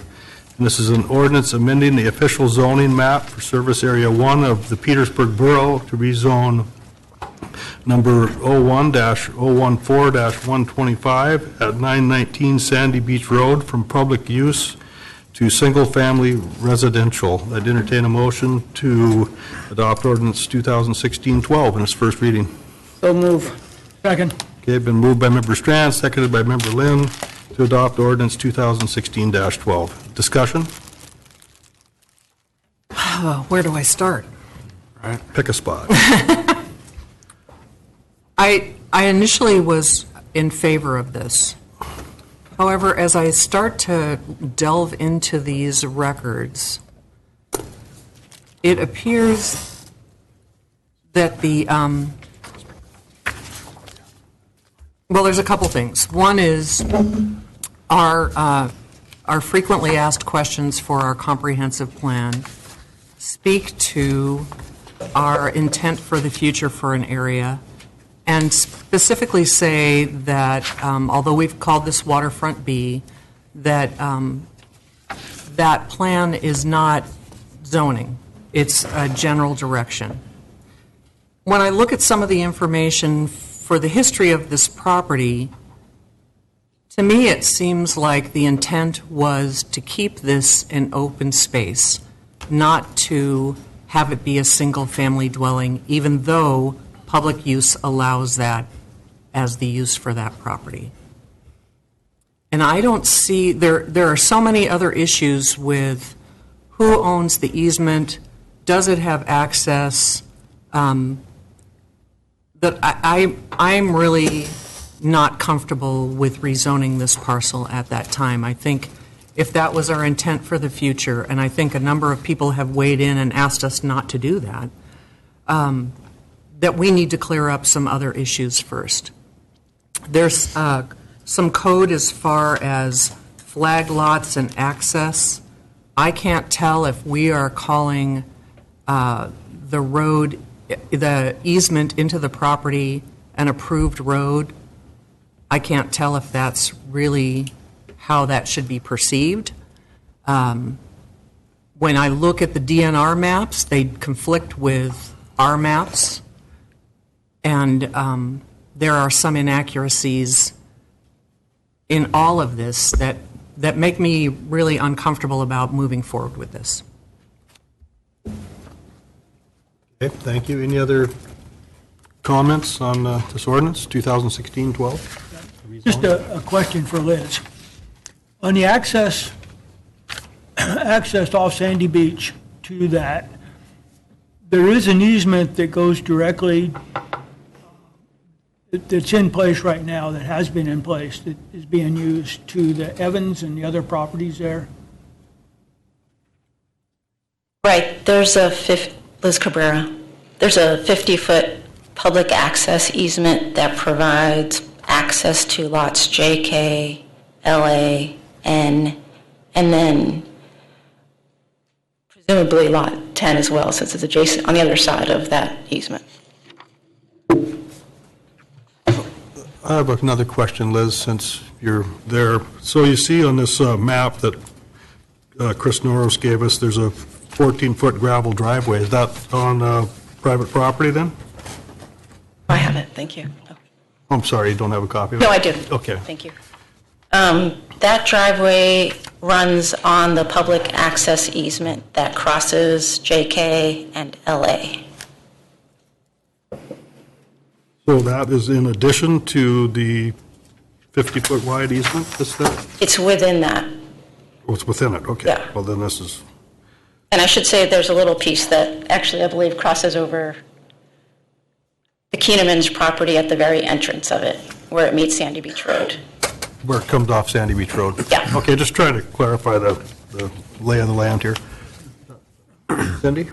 So, just to clarify, so you're saying it's an easement across private property?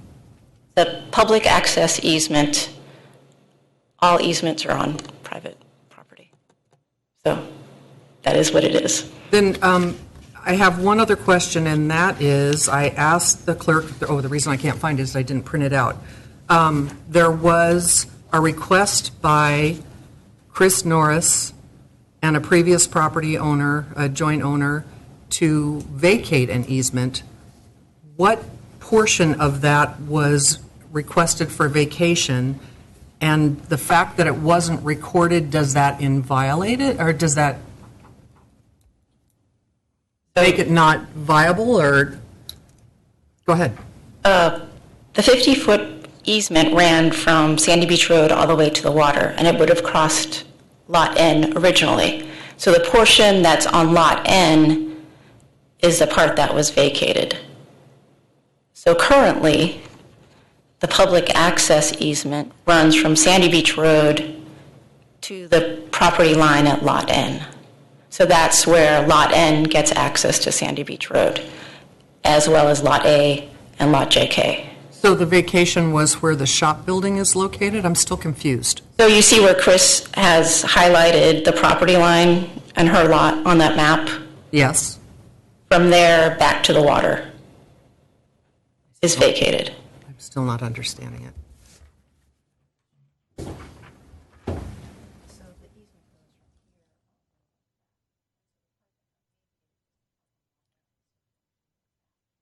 Okay. So the fact that it wasn't recorded doesn't change the fact that the easement exists? The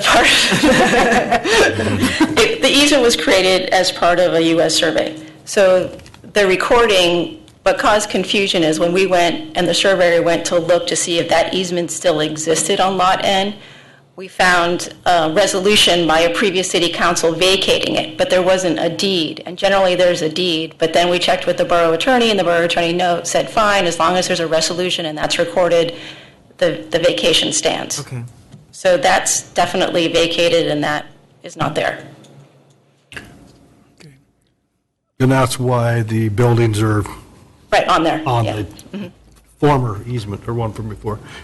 Any other Yeah, questions? Bob, you've got another one. Okay, now, the turnaround that Chris had talked about there, under our proposal to change that from 50 foot to 20 foot and to that easement, does in fact that thing has been in place for, let's say, I believe they said 79, does that then stay in place?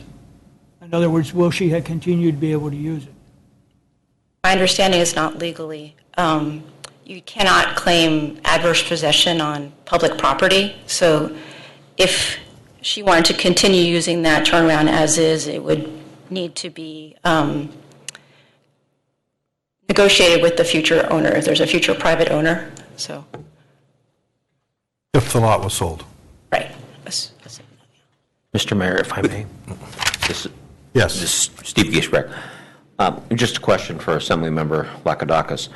So what did you foresee the use of that property? And the reason I say this is, you heard my spiel about money. Mm-hmm.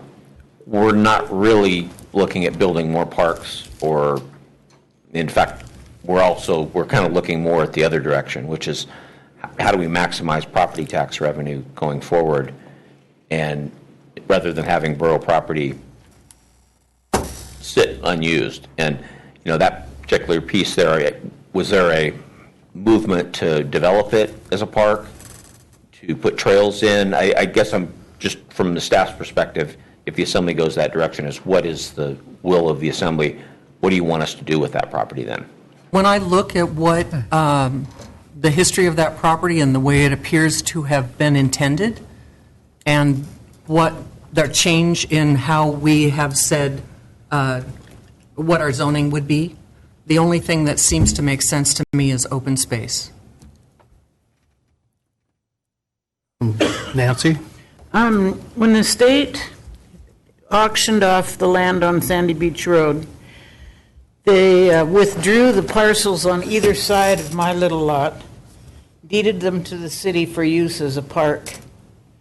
And I think that's how the state deals with intending for something to be used as parkland, green space.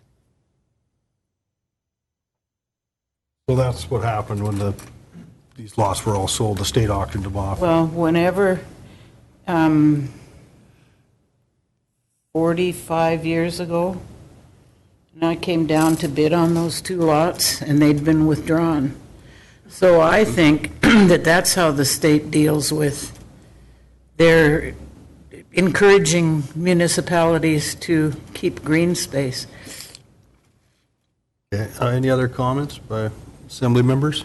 I could see where it would be a little confusing if you said it's public space, but our code allows for you to build a single-family residence on it. But if that's what it says, then, that zoning could be changed and it could be sold, but we're not to that point yet. We're just talking about rezoning of this parcel. Okay? Question for the manager, if I may, Steve. Sorry, bad timing there. Okay. I guess to put you on the spot, how do you read the intent? Like, what do you see as the intent designated for that property, given the historical context? Do you view it differently, as Member Lagodakis mentioned, or? I do, but I'm not sure I can back it up with anything other than, zoning codes are, it's interesting to look at. I mean, for example, when the borough decided to create a public use zoning code, did they spell out and say public use means the following, and we never expect it to be used for anything other than green space? Or did the assembly or P&Z at the time decide that it was public use just meant it was owned by the borough? I don't know the answer to that. My thing is actually a step further than that, which is we're not going to, unless the assembly tells me to start planning it, our plans were not to build another park. And, I've talked to PIA. They have no interest in, they don't see that as any kind of a threat to the petroglyphs. Petroglyphs are in front of Chris's house, not in front of this property. Correct. And traditionally, they, and we all, I think, seen this, the access to the petroglyphs and stuff has been through Sandy Beach Park, which makes some sense. I just look at it from a perspective that zoning can change, land use can change, and it does on a regular basis. And that becomes the big challenge. Nothing's sacrosanct in the sense of if it's public use today, it could be rezoned. If it makes sense by the people, you guys voting on it, then it gets rezoned and we move on. One of the things that, Liz is tasked with doing as well as myself, which is how do you maximize the revenue for the borough? And that's taking publicly owned property that has maybe a better, higher value, higher use by moving it into the private sector so we can collect property tax, offset some of the tax liability for the rest of the residents in town. So I'm not disagreeing with Cindy. It's just a matter of an issue of if it's going to be left as greenbelt, then we're going to have to, as a group, start talking about where does the assembly want greenbelt? Is it just on Sandy Beach Road, or is it everywhere in town? When we design a subdivision, add to the airport subdivision, for example, do we say every other lot's going to be greenbelt, or do we say, no, we're developing these to put on the market? So it kind of depends on where the assembly goes with it, but it will pose more questions for us from a planning perspective to figure out what do you want us to do. Again, is greenbelt, green space just appropriate for Sandy Beach, or is it appropriate for everywhere in town? We'll end up in those conversations if that's what the assembly wants. Thank you. Appreciate it. Yeah, thanks, Steve. Any other comments by the assembly? And this is the first reading of this ordinance. There'll be 2 other readings. The second reading, we'll have a public hearing to go along with it, so we'll have more public testimony at that time. So seeing no other, you have a comment, Kurt? Yeah, I've got some concerns here with this, Mark, just because of the safety issues that's been brought forth. We've got a couple of concerned citizens, and I realize we're not supposed to just operate on just what a couple of people's opinions are, but it seems to me I think we need to maybe think a little outside of the box here and see if we can't parlay some of their fears that, I'm not saying giving it away, I'm not saying selling it to them, I'm saying can we look at, addressing their concerns first of all, with zoning in a sense, so that they feel like they can walk away feeling somewhat at ease that, that this whole thing doesn't stay as is and just get sold as a lot. Because, I believe that we probably should try to generate income, if we can. But on the other hand, I don't want to run over the top of somebody, without making sure that their fears are at least addressed, and we can maybe think outside of the box. So without kicking this can down the road back to planning and zoning, but I mean, is there some way that we could replat this a little bit so we can still get what we need out of it and they can get what they need out of it without, being really convoluted? I don't know. That's a Liz did you question, answer I'm that pretty question? sure. I mean, I'm sure it could be Yeah. surveyed. I mean, we're talking 1.33 acres here, I mean, what happens if it's a 1 acre lot?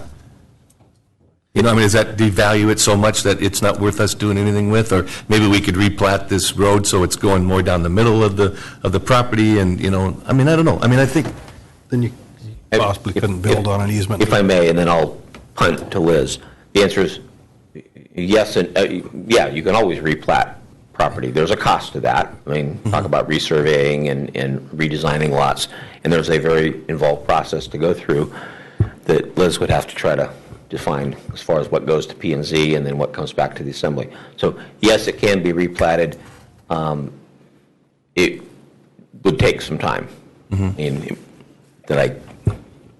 it's not like that property's going to be devalued, over time. It's not like it's a fish going up a creek. If we don't catch it before it goes up, we're going to lose it, I mean, it just seems to me like I'd like to hear some ideas outside of the box on how this can, everybody can get what they want out of it without, being too greedy about it, just what they need. So, a couple of quick observations. First of all, I mean, and I don't want to try to tell the assembly how to handle things, but so on this particular item, then it has nothing to do with the lot lines of the property. This particular one you're voting on has to do with how it's zoned.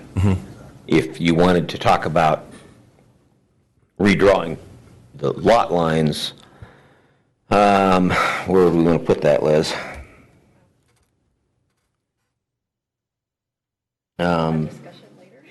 Yeah, I mean, maybe it added as discussion item or I don't know, maybe part of 15E on the public access easement, redesigning that, something. But I'm just trying to make sure, because it is complex. Sure, yeah.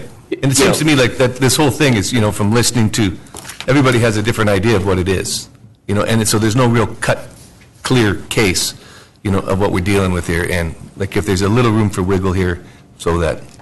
I'm just saying it can always be replatted. There is a cost to that, though. Okay, so if the assembly wants to sell it, or at least wants to sell it, or believes it should be single-family residency, then this is the item that you're talking about.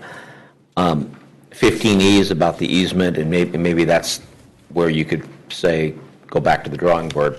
I want to caution the assembly that any kind of changes in that vein will probably take this off the auction list for now. We won't have time to get it all done. There's too many. We'll have to start the whole public process over again on basically redesigning the lots.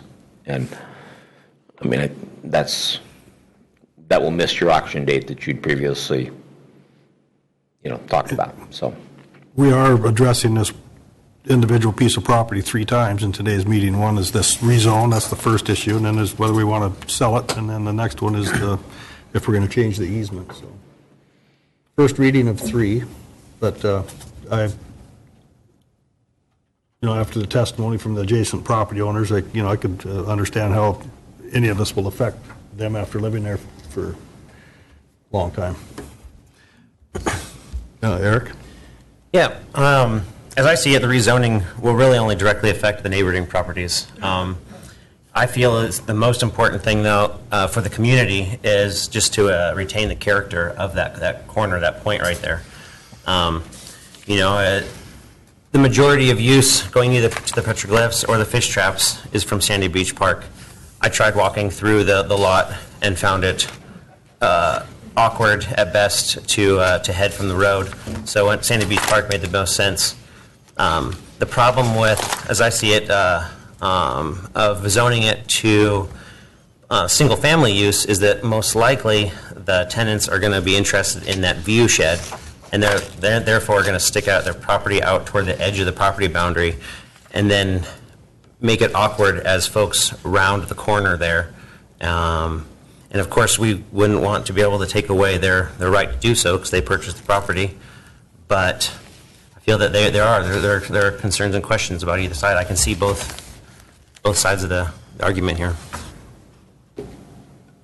Okay, any other comments? Seeing none, will the clerk call the roll? Eric? No.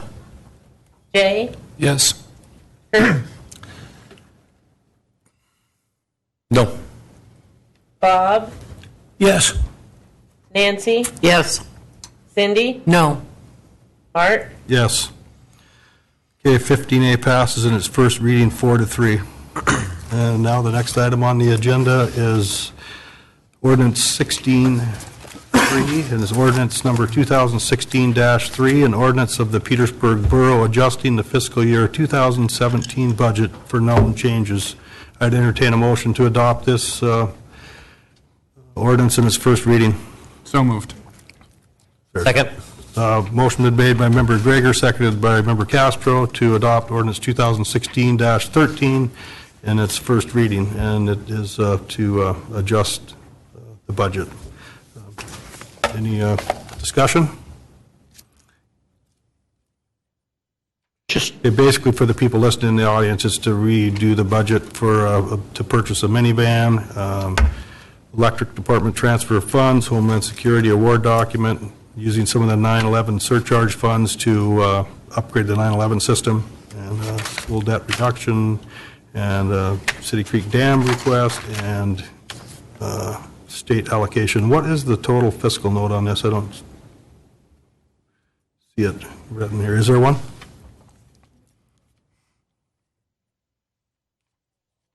I guess, are they listed individually? Okay.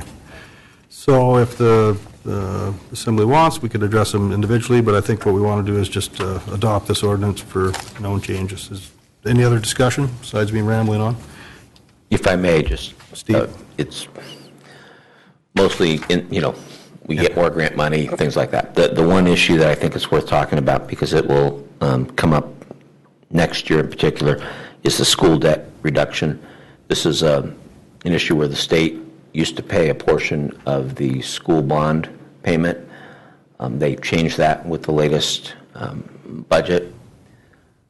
We had enough money in the bond fund to cover this year's payment.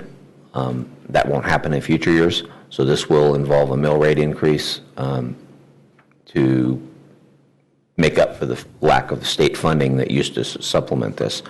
And it was for which facilities, Jody? Yeah. Thank you very much. Yeah, maybe we could, do we have a amount, what this is going to affect us, 25%? So, yeah, $117,000 this year. So a few of our GO bonds that we pay each year for the aquatic center and school deferred maintenance and the VOC Ed building are reimbursed each year between 60 and 70% by the state. So we make the full bond payment, and then they reimburse us within a few weeks of each payment, that amount.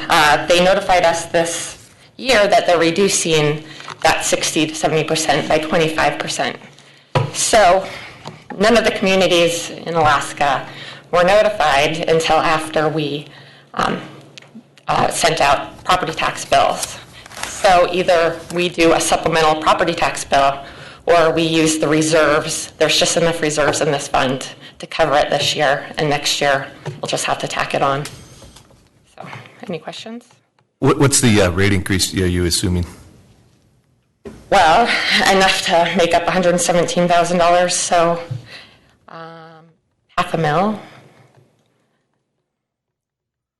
$500,000 just on those dedicated. Yeah, and it would just be lots. for service area 1. Right. Yeah. But it's just for the pool and the Yes. top. Yeah, not the library or Mountain View Manor. Right. Okay. And then any estimate on what you were going to have to maybe increase the mill rate for the schools at some point in the future? If they continue to reduce our funding? Right now, I guess it depends on how much they reduce it, yeah. Okay, all right, sorry. Okay, well, the start of the reality, I guess. So, Any other discussion? Just a comment is that I agree with Jody's take on this, is rather than to go back out and send property bills to everybody and so forth, I think hers is a reasonable approach to take it out of our account right now, but we're going to have to address it next year, obviously. I mean, the future, if the state still continues to reduce their funds back to us on the bond debt. But anyway, I thank you for doing what you've done on this, Jody. We're fortunate we have the money in reserves right now, it sounds like, so. Any other discussion? Clerk, call the roll. Bob? Yes. Eric? Yes. Jay? Yes. Kurt? Yes. Nancy? Yes. Cindy? Yes. Mark? Yes, so ordinance 2016-13 passes unanimously. It's adjusting the fiscal year 2017 budget. The next item is C, Resolution 2016-23, a resolution authorizing the sale of borough-owned land within the Petersburg Borough. I'll entertain a motion to adopt Resolution 2016-13 in its first reading. So move. Second. Moved by Member Strand, seconded by Member Lynn to adopt Resolution 2016-23. Is there any discussion? Yes. Let me back up a minute. This is a resolution, not an ordinance, so this will only have one reading. This is the action will be taken today. Excuse me. Cindy? Yes, I would like to remove parcel 01-014-125 until some of the issues around that are clarified. And that is the piece of property that we just voted. 119. That's 919 That's Sandy first Beach reading. Road. Correct, yes. I see the description. So that's in the form of a motion. Is there a second? Second. Okay, motion's been made by Member Lagodakis, seconded by Member Walhooter to remove this piece of land. 01014125 is the number. Discussion. I have a question. We vote on this. This isn't the only time we vote on this, right? It is. Correct, on the sale of these lots. Actually, if I may, this is, the Assembly previously voted to do this, and we had to change the resolution because of the dates. Correct. So any other discussions? Or This does not mean, though, that we can't add 919 later on in future sales. This is just temporarily right now until we resolve some of these issues. Correct, it's just removing it from this Okay. sale. And on another note, we can actually add between now and January other lots to this auction. Sure. January 17th, I believe, is the proposed date. Jody, you have a comment?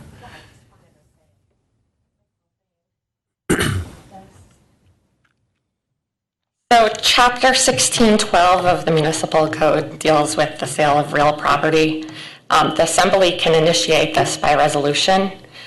There was questions earlier. Someone stated that we didn't go through the public process, but we followed the code exactly. I just wanted everyone to know that. And also that the public process for when you initiate some land, sorry, this is really loud. It states that once you pick an auction date, then you notify the adjoining property holders and you post the signs and everything. And it's not the best code. I think it probably needs to be changed, but we followed exactly what it said. So anyway, I just wanted to get that noted for the record. Jody? Question real quick. So I have a question. This is kind of, this will go into the future, but just as kind of a devil's advocate. Say, for example, we were to make the sale for these two properties, or a portion thereof, the $30,000 to the Keenemans and then $10,000 to Norris. How much would the property values increase, and therefore the property taxes from each of those portions of Lot 10? Well, I'm not the assessor, so that would have to go back to them, and they would see. And I don't know how Tim's affects the access to Sandy Beach Road, if there's any issue there. But right now, it can be subdivided into two lots if someone were to purchase it. if there were 2 portions sold out of it, I'm not sure if that would still be the case. And there was something else I was going to... $2,000. What's that? The value, if it was sold intact, I think you did a calculation on that for us. Annual property tax. Oh, annual property taxes would be at least $2,000. And if someone did build a house down by the water, I think, and Carl can help me out with this, but I believe a pump station would be needed, some sort of lift. So that might... Cindy? I just wanted to make a comment, and I appreciate that you followed process, and I know staff has done a lot of work on this. The difference here is that we're talking about rezoning and selling, not just selling something where everyone had a common understanding of what the zoning was. And the other piece that we really haven't discussed is that planning and zoning recommended that we keep it as open space, as public use. And so just wanted to put that out there. Okay. Any other discussion on this? This is the amendment, and this amendment would remove lot 919 from the auction proposed to be on January 17th, 2017. Bob? I'd like to ask Cindy, what questions from your perspective now, if we were to go with this, need to be answered? There are still some questions about, in my mind, access and easement and what qualifies as an approved road. In my mind, looking at this, the intent of this property was to be public use, open space, and I'm concerned about changing that somewhat arbitrarily. I see it's already changed on our borough map, even though it hasn't been voted in yet. And I feel strongly that we have a planning and zoning commission that we rely on to make recommendations, and they've done that, and they were unanimous. Excuse me, unanimous on what issue? Because the one vote was a 3-3 tie, the one vote was a 3-3 tie. For not selling the property. No, for doing the, was it the rezone? The vacation of the easement was 3-3, and then they didn't get a second on the rezone.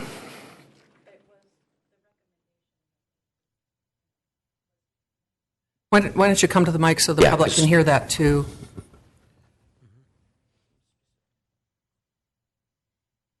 Otherwise, they just hear me spouting off. Well, one of the things, and Jody addressed that a little bit, which is the challenge here is it's these. I mean, I'm trying to follow the code. Mm-hmm. The assembly's job is whether the property should be sold or not.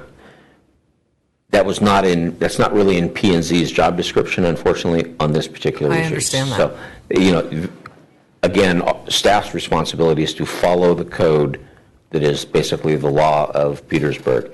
And it's clearly talks about it's the assembly's role to decide whether property should be sold or not. P&Z's role on this was to I see what you're saying. So it was the rezone was really the crux of the issue. Right. So and their future recommendation is great, and we appreciate that. But it's really that piece is not part of the what their job was in that situation. And I understand that we are going to be under some significant budget challenges in the future. However, when I go through the list of the properties that the borough owns, it goes on for pages and pages and pages and pages. So there are potential other properties that we could sell to raise revenue. This is a little bit out of the agenda, but there's a person in the audience that this involves would like to comment again. So, Chris, I'll let you come up and comment again.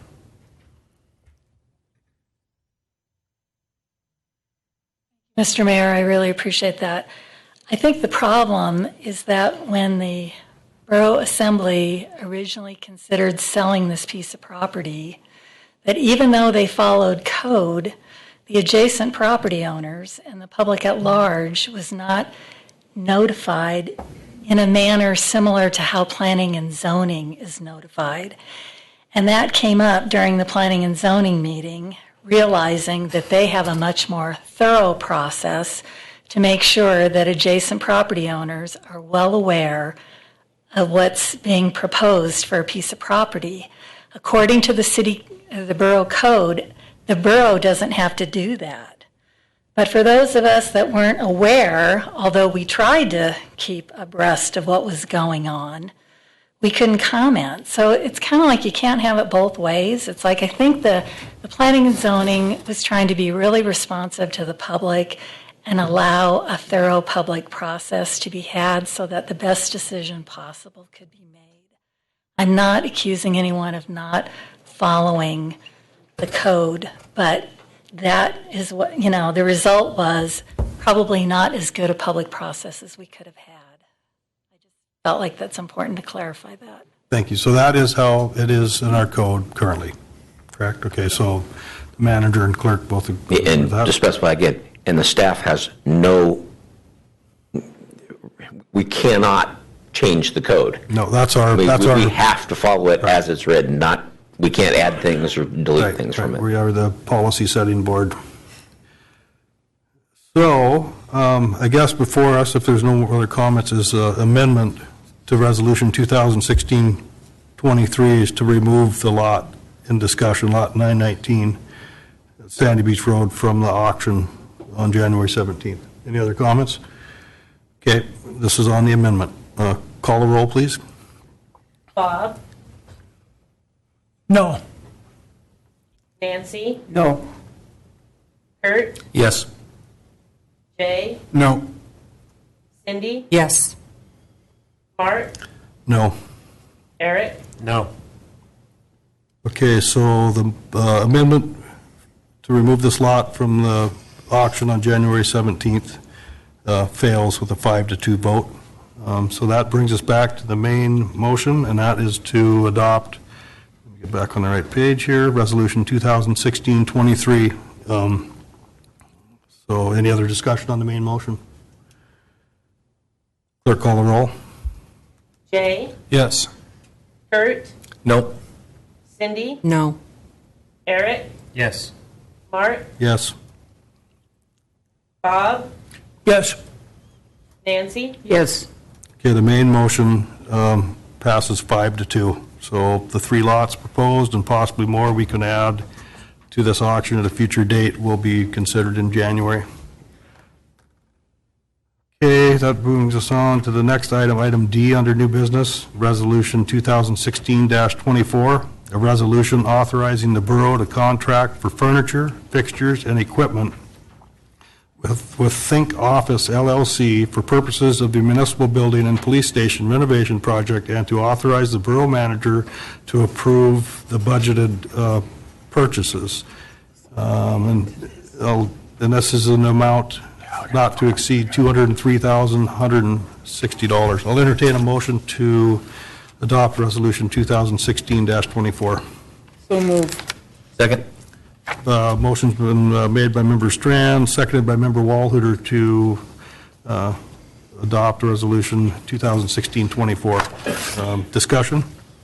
Yep. I have a question for Steve. Where are we at in our expenditures for what we've budgeted for the municipal building?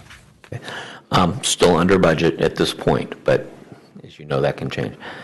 For this item, for example, we budgeted $250,000, and so far we've spent $30,000 of that on the new dais, and then this, if this passed, would be another $203,000. So we'd be slightly under that particular line item of the budget.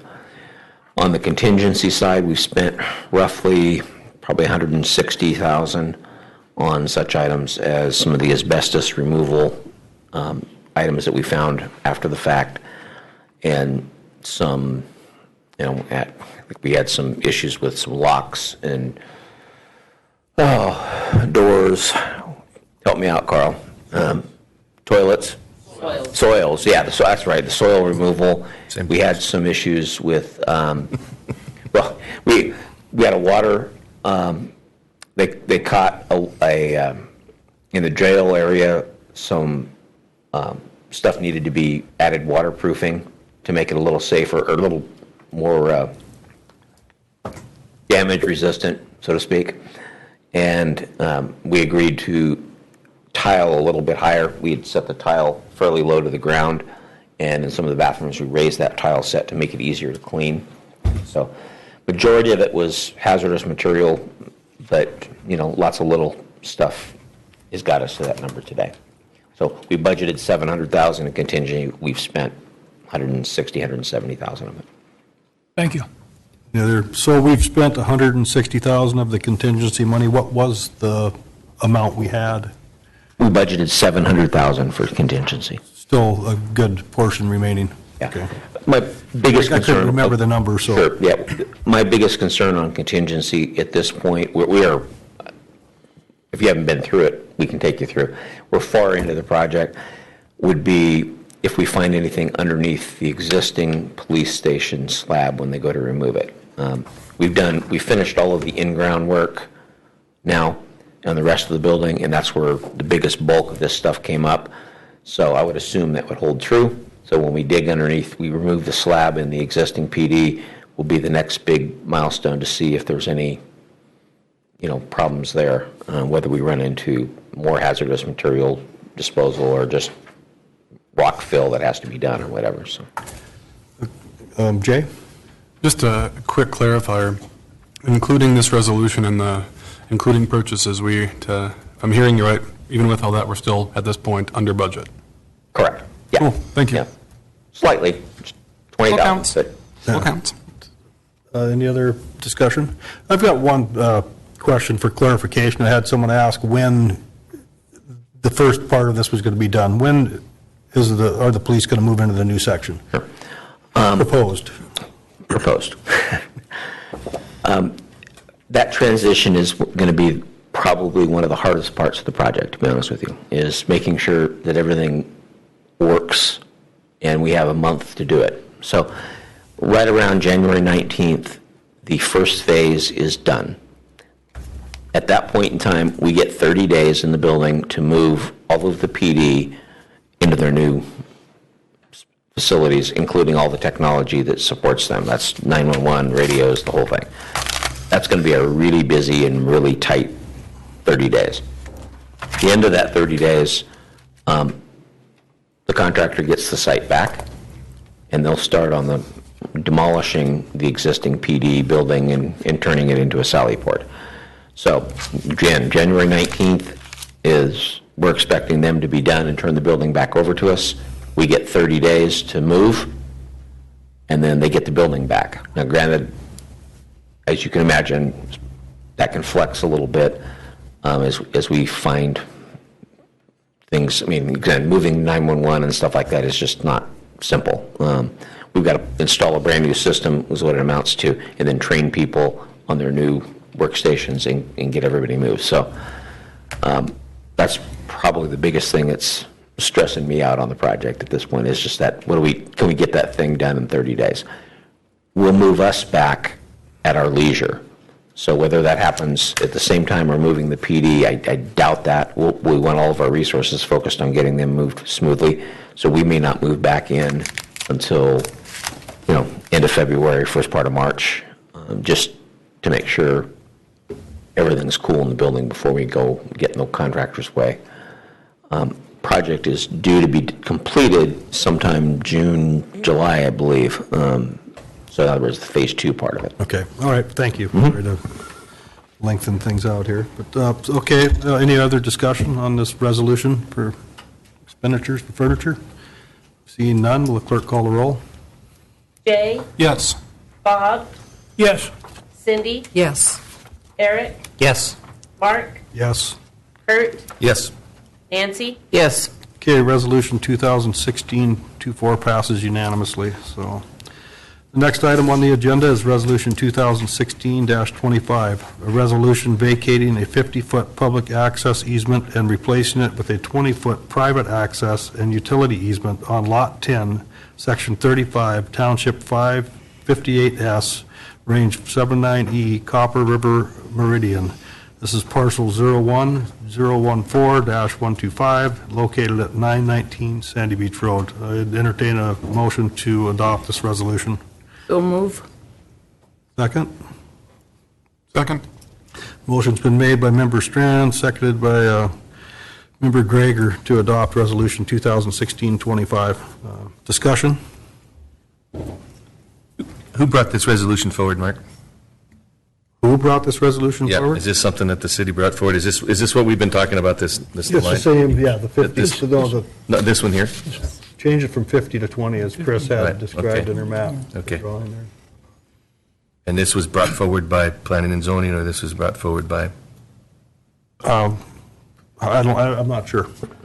Okay, well, I would assume it was probably PEDC. be nice to know what the reasoning is. The borough?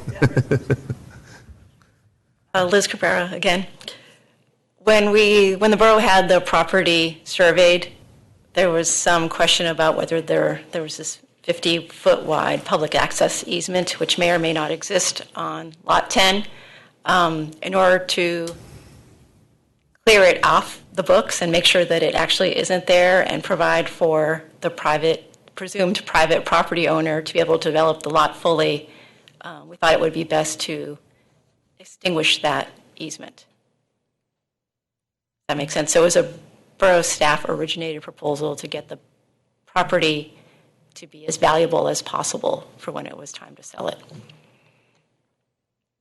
So then we're going to go from 50 feet to 20 feet here for that utility power and locate that, that's what that's going to be for? And also it changes it from being a public access easement to a private easement that would only be to the benefit of Lot 10. So it extinguishes the public access portion of it. So really it's more for the use of the presumed owner of Lot 10 and then also for utility maintenance. Does that answer your question, Kurt? I guess what it does, it just leaves a little strip there for utilities. Well, we have Liz up there. When we changed that from a public access easement to a private access easement, then the piece that Chris Norris uses there for turnaround, then that's no longer, since there is no adverse possession against the government, then that's no longer in other words, that's now, and it would, whoever buys that lot, it would be under their auspices, so to speak, whether or not she could keep it. Is that correct?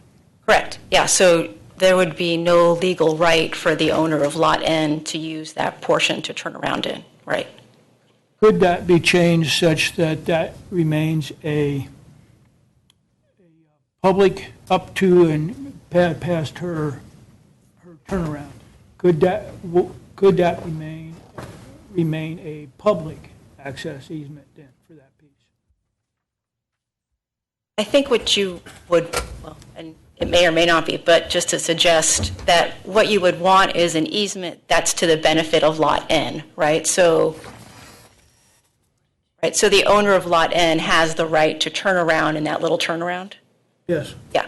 So as the owner of Lot 10, the borough, you can grant an easement to the owner of Lot N and say, I'm giving you and anyone else who ever owns Lot 10 the right to use, and then you just describe that little turnaround now and forever, in perpetuity. You could do that without, creating a public anything. It's just a little piece of Lot 10 that is for the benefit of the owner of Lot N. That makes. It makes any other. Does that make sense? It makes sense to me that how you could do that, but would that be a deterrent from the person bidding on Lot 9 or Lot 10? Or no, what we're saying is leave the little driveway accessible to Lot N, or no? Yeah. That's what I'm saying, yeah. Just wonder how that would affect the. Yeah, so then it would give the Lot N owner basically an easement, so a right to use that little turnaround on Lot 10. And it's within the proposed 20-foot easement. That's really neither here or there. You really are setting up a separate easement with the owner of Lot 10. So it's just between the two owners, the borough as one owner, and then Chris as the other owner. Do you think that would change the value of that lot then, if we were to do that? Yes, sir, so. No. Yeah. Liz, if I may, is that something that is easily done, and it becomes part of that property if it's sold permanently. You're asking, does it have to go through the planning commission? No, it doesn't. As the owner, I think if the assembly wanted to do that, it's just basically between property owners. You know, it doesn't create a public interest, so it's just between the property owners. And you could record that easement. I would assume by just adopting a resolution or something to that effect. And how long has that piece been there since the lot was That little developed? turnaround? Yeah, since the lot was developed? I think at least since Chris bought it, right? Yeah, prior to, so. Yeah, I see him.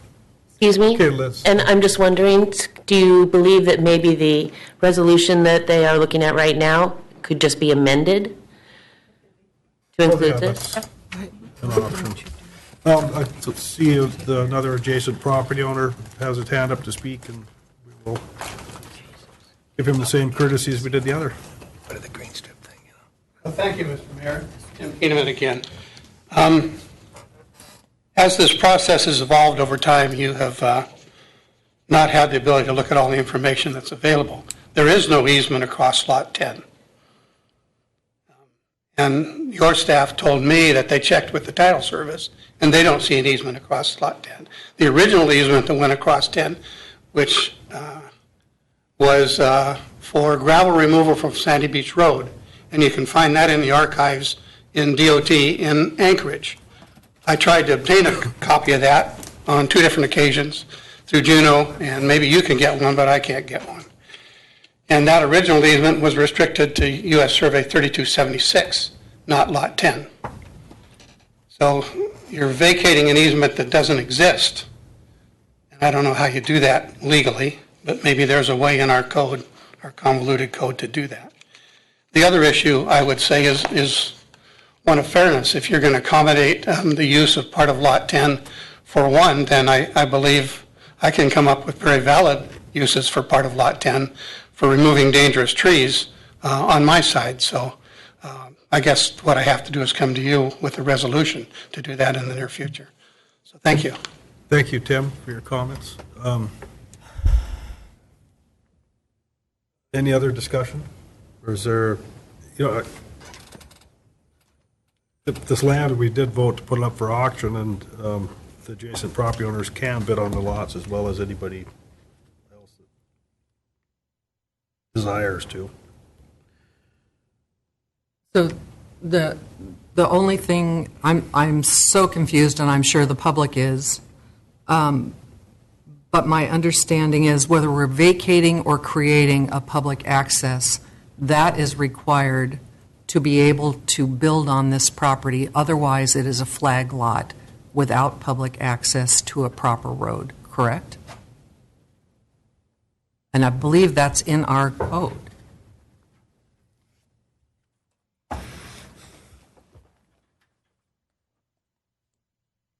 No, yes? I understand your question. And I think I may be incorrect, because you've got that public use easement across the other 2 lots that would provide the access necessary. So you only want 20 feet to allow a utility corridor, not actually access to that property. Okay, thank you very much. I've got, Liz, since you're close. There is a platted easement on this Lot 10 already that we're vacating.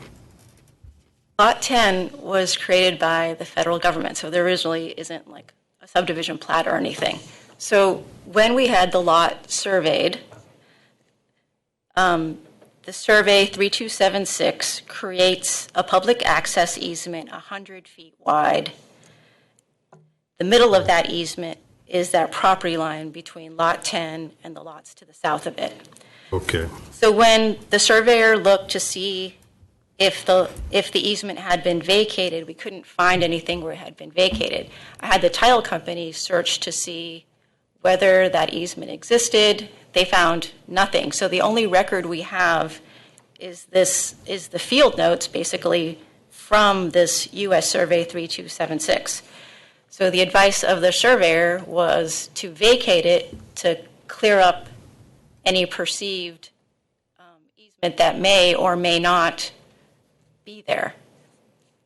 But if you're vacating an easement that doesn't exist, really, it was never there anyway. And if it was there, then it clarifies the question for the future property owner. That was the intent anyway. So Liz, real quickly then, so then what we're doing is we're either vacating a piece of property that either existed or didn't exist, and then we're creating a 20-foot wide easement. So now we are creating something. Yes, we would be creating something positive here. I mean, we know that this is what this resolution is going to create. Where on the other hand, we're not sure if we're adding or removing, other than through words, legally. That 50-foot right away. It's a paper trail, really, Okay. is what So you're that- kind this of is trying really to clear. clear up. This is really clear to me. Is it really crystal now? Okay, good, because me Which too. is a big head shake here. Yeah. For you and the radio audience. And just to clarify, you're not vacating property, you're vacating interest, public interest in a piece of property. Which would, though, affect public at some point, because you're vacating something that they would never be able to use again. And if one of the recommendations from the planning and zoning was to leave this as kind of a green strip, maybe going down this one vein that Cindy was headed down, making that a public access instead of a private access, would that somehow, even though we've been told that it's unwalkable, so. Well, that wasn't my point. It was just that our code says, unless this lot had a variance, if it didn't have access to an approved road, it couldn't be developed. This public use easement across the Evans's property and the adjoining property owner, I'll give that public access, and so development is legal. And I was just trying to make sure all of the puzzle pieces fit. Okay, Nancy, you had a comment? I have an observation. We're taking a 50-foot public access easement and turning it into a 20-foot utility easement? Private access and utility easement. Yep. Okay. That little driveway turnout seems pretty utilitarian, like a utility. No, I don't know that it would necessarily fall under that. I think when we talk about utility access, we're talking about power lines and water and sewer. So I don't know that it's ever been, maybe, I don't know that it's intended to mean access by a neighboring owner. But, Eric? Well, we've kind of drawn a fake easement line that kind of cuts across both 10 and then Lot 9, the Keeneman's property. If we were to vacate that easement and then bring in the 20-foot, where would that end up going? Would that end up going through Keeneman's property at the end? Or would it then kind of like turn into where the driveway is for both the Evans and Nora's? you're not vacating anything on Lot 9. You're only looking at Lot 10. Strictly. Okay. And anyway, Mr. Keeneman doesn't believe that there is an easement, so no need to vacate on his lot. So I agree, I see what you're saying, Eric. The new property owner of Lot 10 could build a road up to the property corner, and then they'd have to go down onto the existing road. Yep. Roger. And Liz, if the assembly wanted to make a recommendation to amend this for the pullout, how would they do that? I would just say, and then creating an easement, a pullout adjacent to Lot N, as shown on the site survey.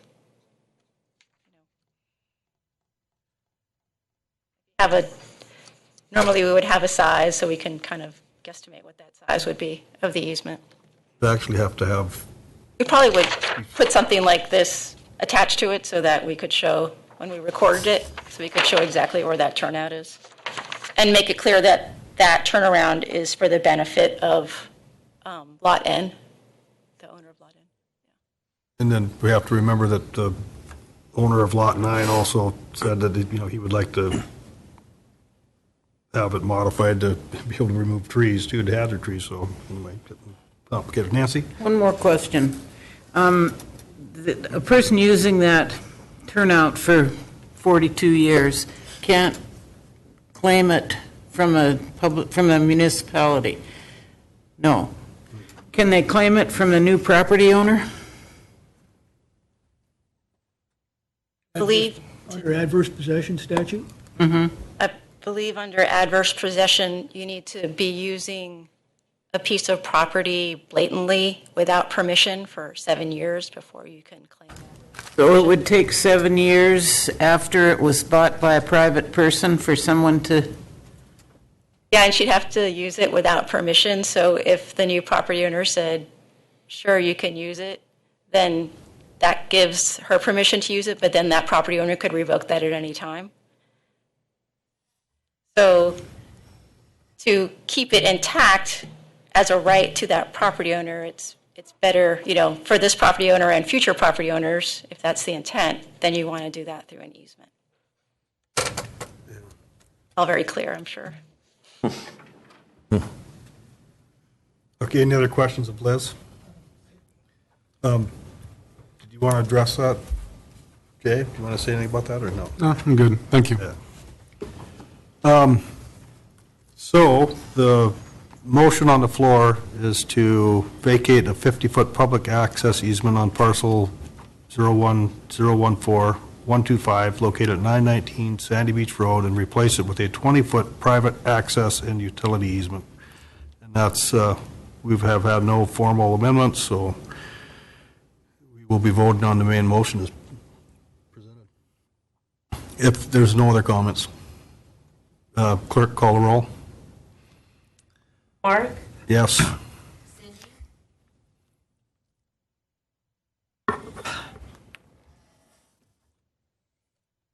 No. Bob? No. Nancy? Yes. Kurt? No. Eric? Yes. Jay? Yes. So I lost tally. There was 4-3, I believe, in favor. Passes, yes. Yeah. And which members voted against, just for the record? Oh, Cindy. Cindy, Bob, and Kurt. Okay. Notes. All right. Resolution 2016-25 passes.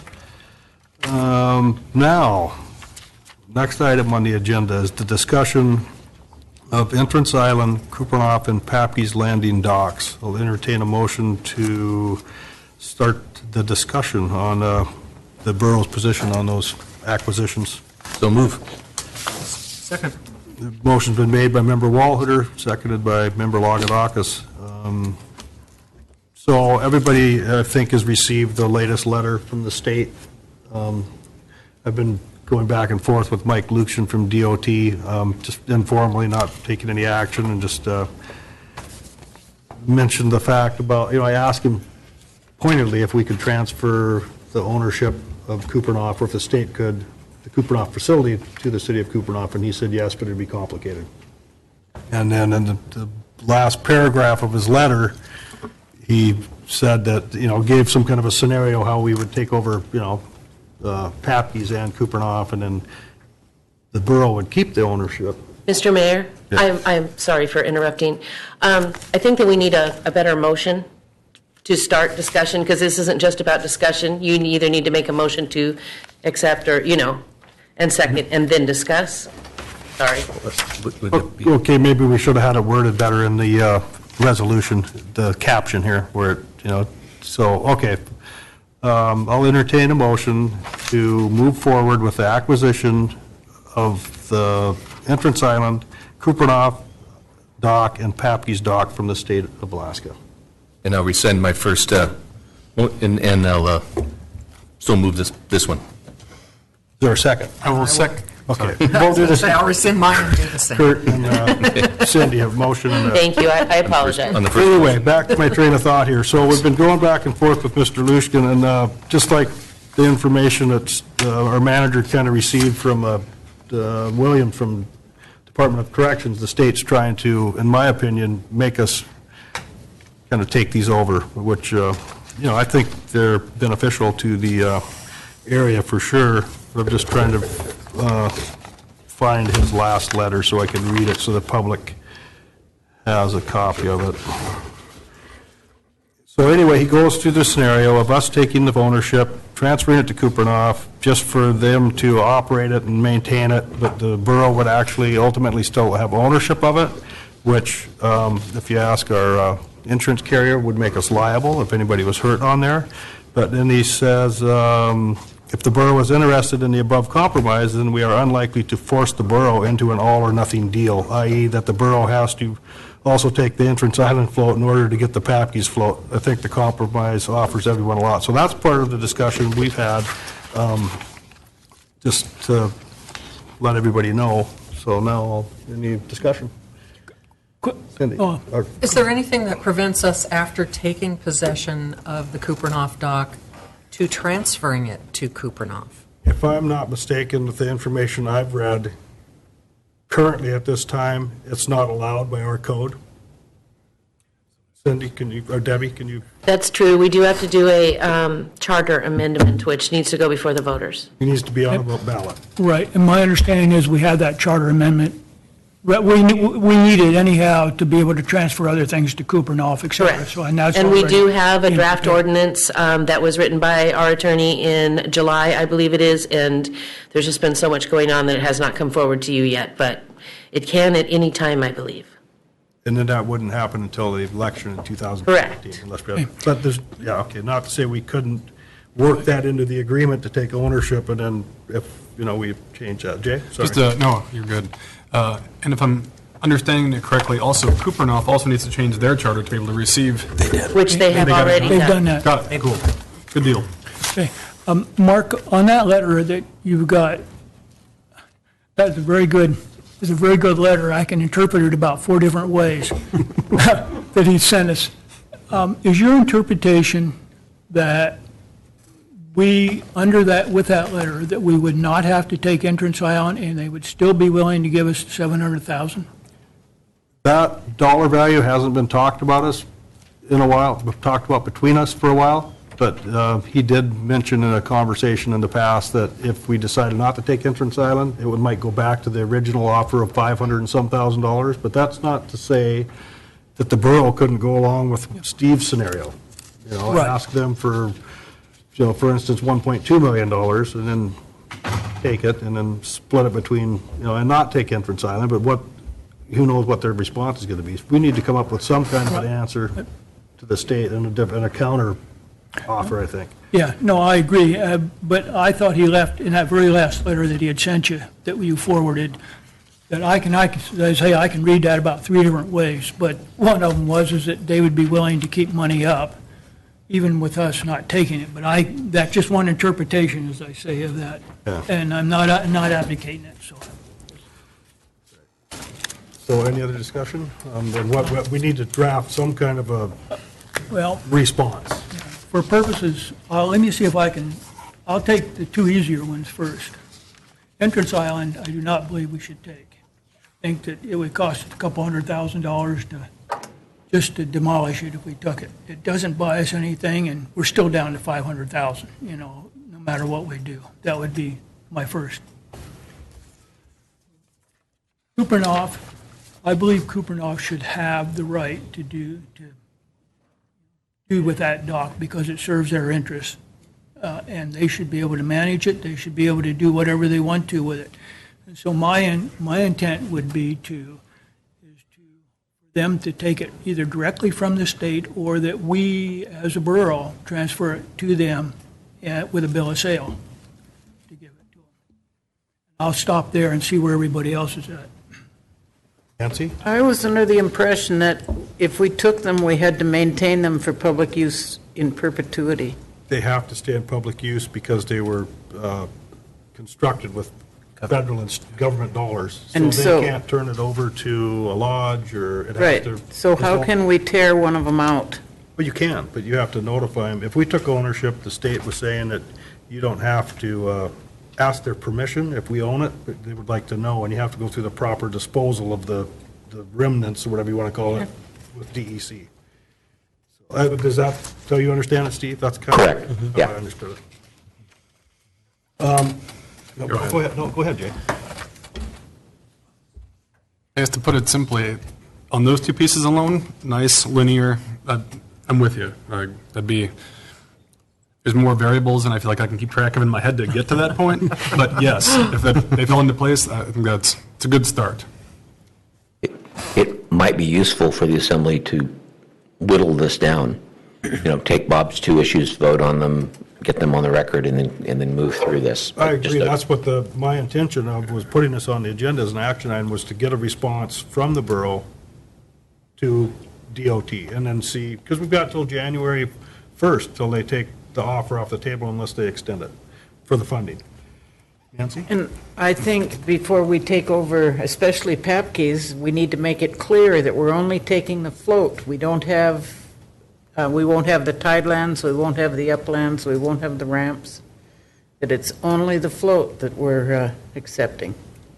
I agree, and in the discussions with the questions and answers that we sent to DOT, asking them about conveyance of the tidelands, they say, well, it's never been a problem before from DNR, but that doesn't mean that these are going to go smooth. And we have to remember that we do not have a core permit that anybody can locate for the Kupernoff float. So does that involve cost and, of application to the Corps to get the permit? So there's a lot of things we need to meld into this response to them, or our offer, counteroffer, whatever you want to call it. So to move it a little bit further on, I'll make a motion that we not accept, in our response, not accept Entrance Island, that the Borough one either would like the state to negotiate either directly with Kupernoff, or that if it's transferred to the Borough has the option to give Kupernoff a bill of sale for that facility, for the Kupernoff facility. Okay, so is there a second to that motion? I'll second that. Okay, so we've kind of already maybe put the cart before the horse and have had the discussion about this, but any more discussion on that approach? Okay. I think it'd be important in that letter to ask the state to rectify the core permitting. I think that right now they're asking that, okay, you can take that, take this on, then you figure it out. I'd rather have to see the state do the dirty work on that. Something I'd like to see thrown in there, I guess. If that makes sense. Well, it was discussed earlier in the meeting about how long it took, and I don't know if it was actually 20 years to get the land at this county turnaround conveyed to us from DNR, but it's been a long time. Yeah, so it was a long, long time, and maybe that should be one of the caveats we put in there. We'll take them, but you need to clean up the tide. We'd like ownership of the tidelands. But that has to be conveyed from DNR, am I correct? I mean, I don't think that's asking too much. I would think the state entities could work between themselves, maybe with a little pushing from our legislators, but I don't know if in this environment, how it's going to work out. I like that idea. Could I then amend the motion that would say that on Kupernoff, that we ask that the state clear up the issue with the Corps of Engineer permits for that particular dock before one of the two options would go, if that makes sense. And you might want to consider DNR as well, because there's tidelands for Kupernoff. I agree. Yes, I would add DNR, the tidelands issue. So that would be our approach, to say we'll take the two over as long as we could, Kupernoff and Papke's, as long as we could convey 100% ownership to the borough, city of Kupernoff, and maybe throw the most current letter in there from the mayor, Mayor Reinhardt's, and then ask for the tidelands to be conveyed to us and come up with a core permit. Does that make sense? That's in the form of a motion now? I think that, I guess to technically do it, we'd have to amend it again, but I think for what we're doing, just sending a letter, and this, I guess this is actually formal action, but it's not signing a bill of sale, or, I'm sure, I don't know what their response is going to be, but the worst they can say is no. I don't know if it'll be favorable to our plan here. Let's kick the can down the road there. Yeah. Eric? Jay? Steve, are you question or word? No, what I was going to, I think the response to the state is not a bad way to go. I mean, not just accepting their offer, but going back and saying, no, if you want us to take these, you need to deal with these issues, and the Assembly needs to outline what those issues are. The DNR issue, I think, is pretty important. Those facilities operate under a management agreement with DNR, so DOT operates them, has agreement with DNR. There's no guarantee that DNR will want to do the same agreement with the borough. That's the way it's been done in the past, but times have changed at the state recently. When they're asking us to, eliminate 6 streetlights because they don't want to pay for them anymore, it tells me a little bit about the fiscal reality that they're living with. So I think it's to the Assembly's benefit to be very specific on what you expect them to provide back to you folks, meaning you want deed to the tidelands, you want the Corps permits worked out, whatever that, you want 1.2 million, whatever that is that the Assembly is. And I think you need to be genuine in that if you say that to the state and they come forward and say, hey, yeah, we'll do that, that you're willing to accept it. That wouldn't be cool to do to them if you put them through the ringer and then they come back and say, I agree. The Assembly changes their mind. So, Eric, you had something, and then Jay? Yeah, just I kind of like a couple steps back. I hate to do this, but so say come January 1st and we don't have an agreement in place with them. Has your discussion at all with DOT shown that they'll probably rescind all $700,000+, or is there a chance that we would lose out on any funding from the state for the acquisition of the property? He hasn't really said that, and I think this is just my personal feeling, once we start the dialogue about how we can take them over and they see that we're interested in any of them, they might keep the discussion going. I don't think they want the docks. I was getting 2 calls a week from DOT, and I told them every time we haven't made a decision. I told them we'd discuss it at this meeting, so I don't know if he's listening or not. Okay. Mr. Manager, you're referring to the 1.2 million. I assume you're referring to the 50% deferred maintenance? Yeah, I just threw that out there as a number earlier. You look at the engineers during the comp plan that we had take a look at it, that looked at the pilings, particularly at Papke's, which are not in really good shape. And, they had an estimate of 2 and Kupernoff, 2.4, I think, was the estimate. So I just picked that number, half of that. If, in fact, the harbor deferred maintenance program still exists, and trust me, don't assume that will be the case, you need a 50% match on that. So if the state gave the borough 1.2 million, you split it into the 2 parts for the 2 facilities, put it in separate accounts, and say, okay, if the match program still exists and if it's funded, the borough has the matching funds available to get repairs done. That's where that number came from. So again, I want to caution the Assembly that's a risk, because that program, just like many other state programs, may very well go away. And the city of Kupernoff doesn't qualify to participate in those matching grant programs, so why, I'm not sure, but it depends on whether or not, when I read the statutes, since they're even the second-class city, they could take ownership. I disagree with, I think they could take ownership, but I don't know that they can participate in the grant program. And I don't know why. Glo, is that the impression you've got? It'd have to come through us. Yeah, that would have to. And if we, so. Yeah. I mean, following that vein, though, that's something, since we have till January 1st, I don't think it could hurt to ask for funds like that as well on there, because that changes things a lot, if in fact that harbor fund still exists, because who knows what will play out, but that's something I don't think it can hurt to ask for. It makes things much more viable, I think, for us as a borough, if in fact the state was that motivated to get out of the dock business. Giving us 50% for potentially matching funds would help us a lot. It would. Food for thought. If we take them over, it'd be nice to have them in a 100% condition, but that would be in a perfect world. Kurt? One more comment here. With all the different things that are going around and confusion as to what exists and what doesn't exist, or whether they can take it or whether they couldn't take it.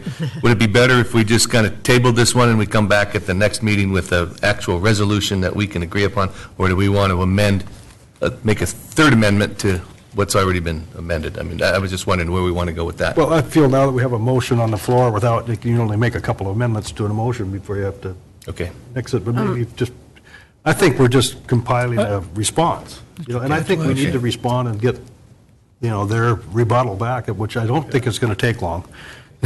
We aren't voting on accepting their offer. No. No. Because if we are, then I move to table, but which a person can do. If we're just discussing it more with them, I'm okay with it, but I don't think we should accept it until they've answered our concern, our qualifications. Yeah. Right. But my motion was to go back, is to go back with a letter with our position of what we want to do, Nancy. Okay. And I agree not to take it as they're proposing. And what I'm proposing is not to take Entrance Island, just to take Kupernoff, and to allow, I had two options there. One is it in our letter, is that we say we'd like the state either to transfer directly to Kupernoff, the Kupernoff dock, or if it's transferred to the borough, that we will then give them a bill of sale for that dock. And then I amended the motion to include that we wanted them to research and to provide the Corps of Engineers permit for the Kupernoff dock. And two, that they work with DNR to transfer the tidelands as part of that facility. Okay. And we can add to that, but that sounds like the gist of it. Cindy? Well, I do think, though, we need to address the dollar amount, because we've gone back and forth with that, and they've offered the $732,000. I was not in favor of dropping that just because they were going to leave Entrance Island off because the money wasn't sufficient. But I think if we're going to ask them to research tidelands and do core permits, that maybe we need to drop a little bit on the money side to show that we're negotiating with them at least a little bit. I think probably we shouldn't offer to drop any money until they request it. Well, I think they've already said if we dropped Entrance Island, we would drop it to, what was it, 500,000? That was, that wasn't actually in writing, that was just in a conversation, so I'm assuming that might come back, but I feel we should ask for more. I know the likelihood of getting it is very unlikely, but we're just making a comment that we don't think 700,000 or 500, whatever is going to be enough to get the docks up to an acceptable level of repair. I'm less concerned with what the amount is, but I think we need to specify something. I would agree with Cindy. I would like to get to Papke's, as another motion, and then address this question of funding. That's why I see it anyhow. I can live with that. So what's our position now? We're not going to put a dollar value on it. Steve, you have a comment? Just a reminder, if this on the Kupernoff situation. Currently, the way the Petersburg Borough Charter reads, Kupernoff cannot own it. Right. So, there is some steps that'll have to be taken from a charter perspective. Might want to be, if we get to the point of drafting a letter being very vague on that portion of Kupernoff, is that, want the ability to maybe in the future give this to Kupernoff without any problems. You couldn't do it at this point. No, we realize we have to change the charter to do that, but we can mention that in the letter that we know that, and we're in the process, or could be in the process, and it'd be done by, October of 17. Again, just as a reminder, Right. Don't want to tell the state you can, if they start trying to transfer it directly to Kupernoff and it runs afoul of our charter, I don't know what would happen. So just a little food for thought on this. I know that, the clock's ticking on our time we have left, so if we come up with a letter that's acceptable, we'll decide that here at the meeting. We'll fire it off to them. If they respond back, like in next week, which it might be tomorrow, or as soon as they get the letter, we could maybe hold a special meeting to address just this issue. Does that sound, or is it important enough? I think it's an important enough issue. We need to keep, once we get the ball rolling down the hill, we need to keep after it. But okay, now we have to come up with a You want to address the dollar value separately in the letter? And that's fine with me, but I do feel like if we continue to wait, the state is going to find themselves in a tougher and tougher spot, and we'll have less negotiating room. So I'd rather identify something that they obligate now, and then they have to live with it. 1.2 million then. Yeah, I'm in agreement with Cindy. I just like it's just kind of, I like to do that as kind of a third step here, or third motion. And that's fine. But it's something we are going to include in this yes. letter. Okay, so we've discussed, not accepting Entrance Island, accepting the other two with the agreement that we will be able to transfer 100% ownership to Kupernoff. When our charter is changed to accommodate that, they've changed theirs to allow it. And what else? Tidelands and Corps of Engineers. Which was down, Debbie? Which was an amendment to his, so I'll have to resend my second on his previous amendment, and then second this one. Okay, so I just want to Or clarify. motion, I'm sorry, motion. I got it. Yeah, sorry. And I didn't scratch out your name and rewrite it this time. I was ready for you. Okay. But, so I just want to make sure, I want to clarify. So we are talking about all three facilities now. We're not just talking about Entrance and Kupernoff. Papke's is in there as well? Yes? No, I want to address Papke's. I have a motion on the table. I want to address Papke's separately after this, after we go through this, if we can agree to this. So this motion is saying no to Entrance Island, and we would accept Kupernoff as long as we can transfer the ownership to Kupernoff once our charter says we can, and we would like them to handle the core permit and the Tideland thing with Kupernoff, yes? Thank you. So that's all we're addressing now, and then we'll address. Okay, I just wanted to make sure.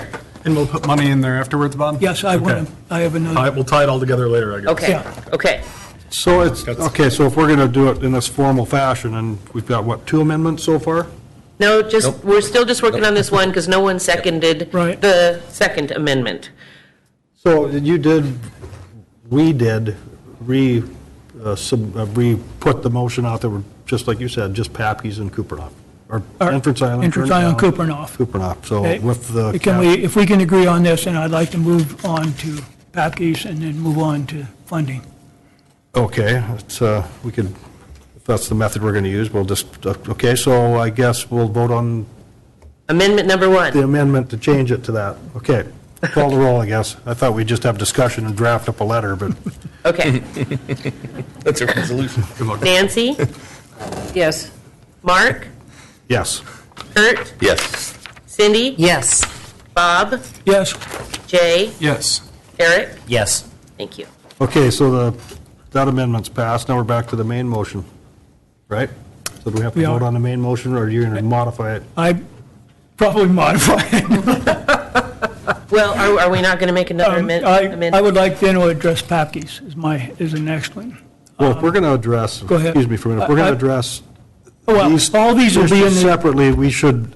They're all in the same letter, Mark. I was just trying to clean it so that, otherwise we get ourselves so balled up in so many of the issues, is what I was trying to do. Okay, so we vote to agree on what we decided with Entrance Island and Kupernoff, and then make a motion separate for Papke's, and then include the funding in it? I can do that. Okay, so, you got that, Debbie? We're back to the first main motion. We're back to the first main motion. The one that's going to The main motion, which was to accept. Decline ownership of Entrance Island, accept Kupernoff with the caveat that they've come up with the core permit.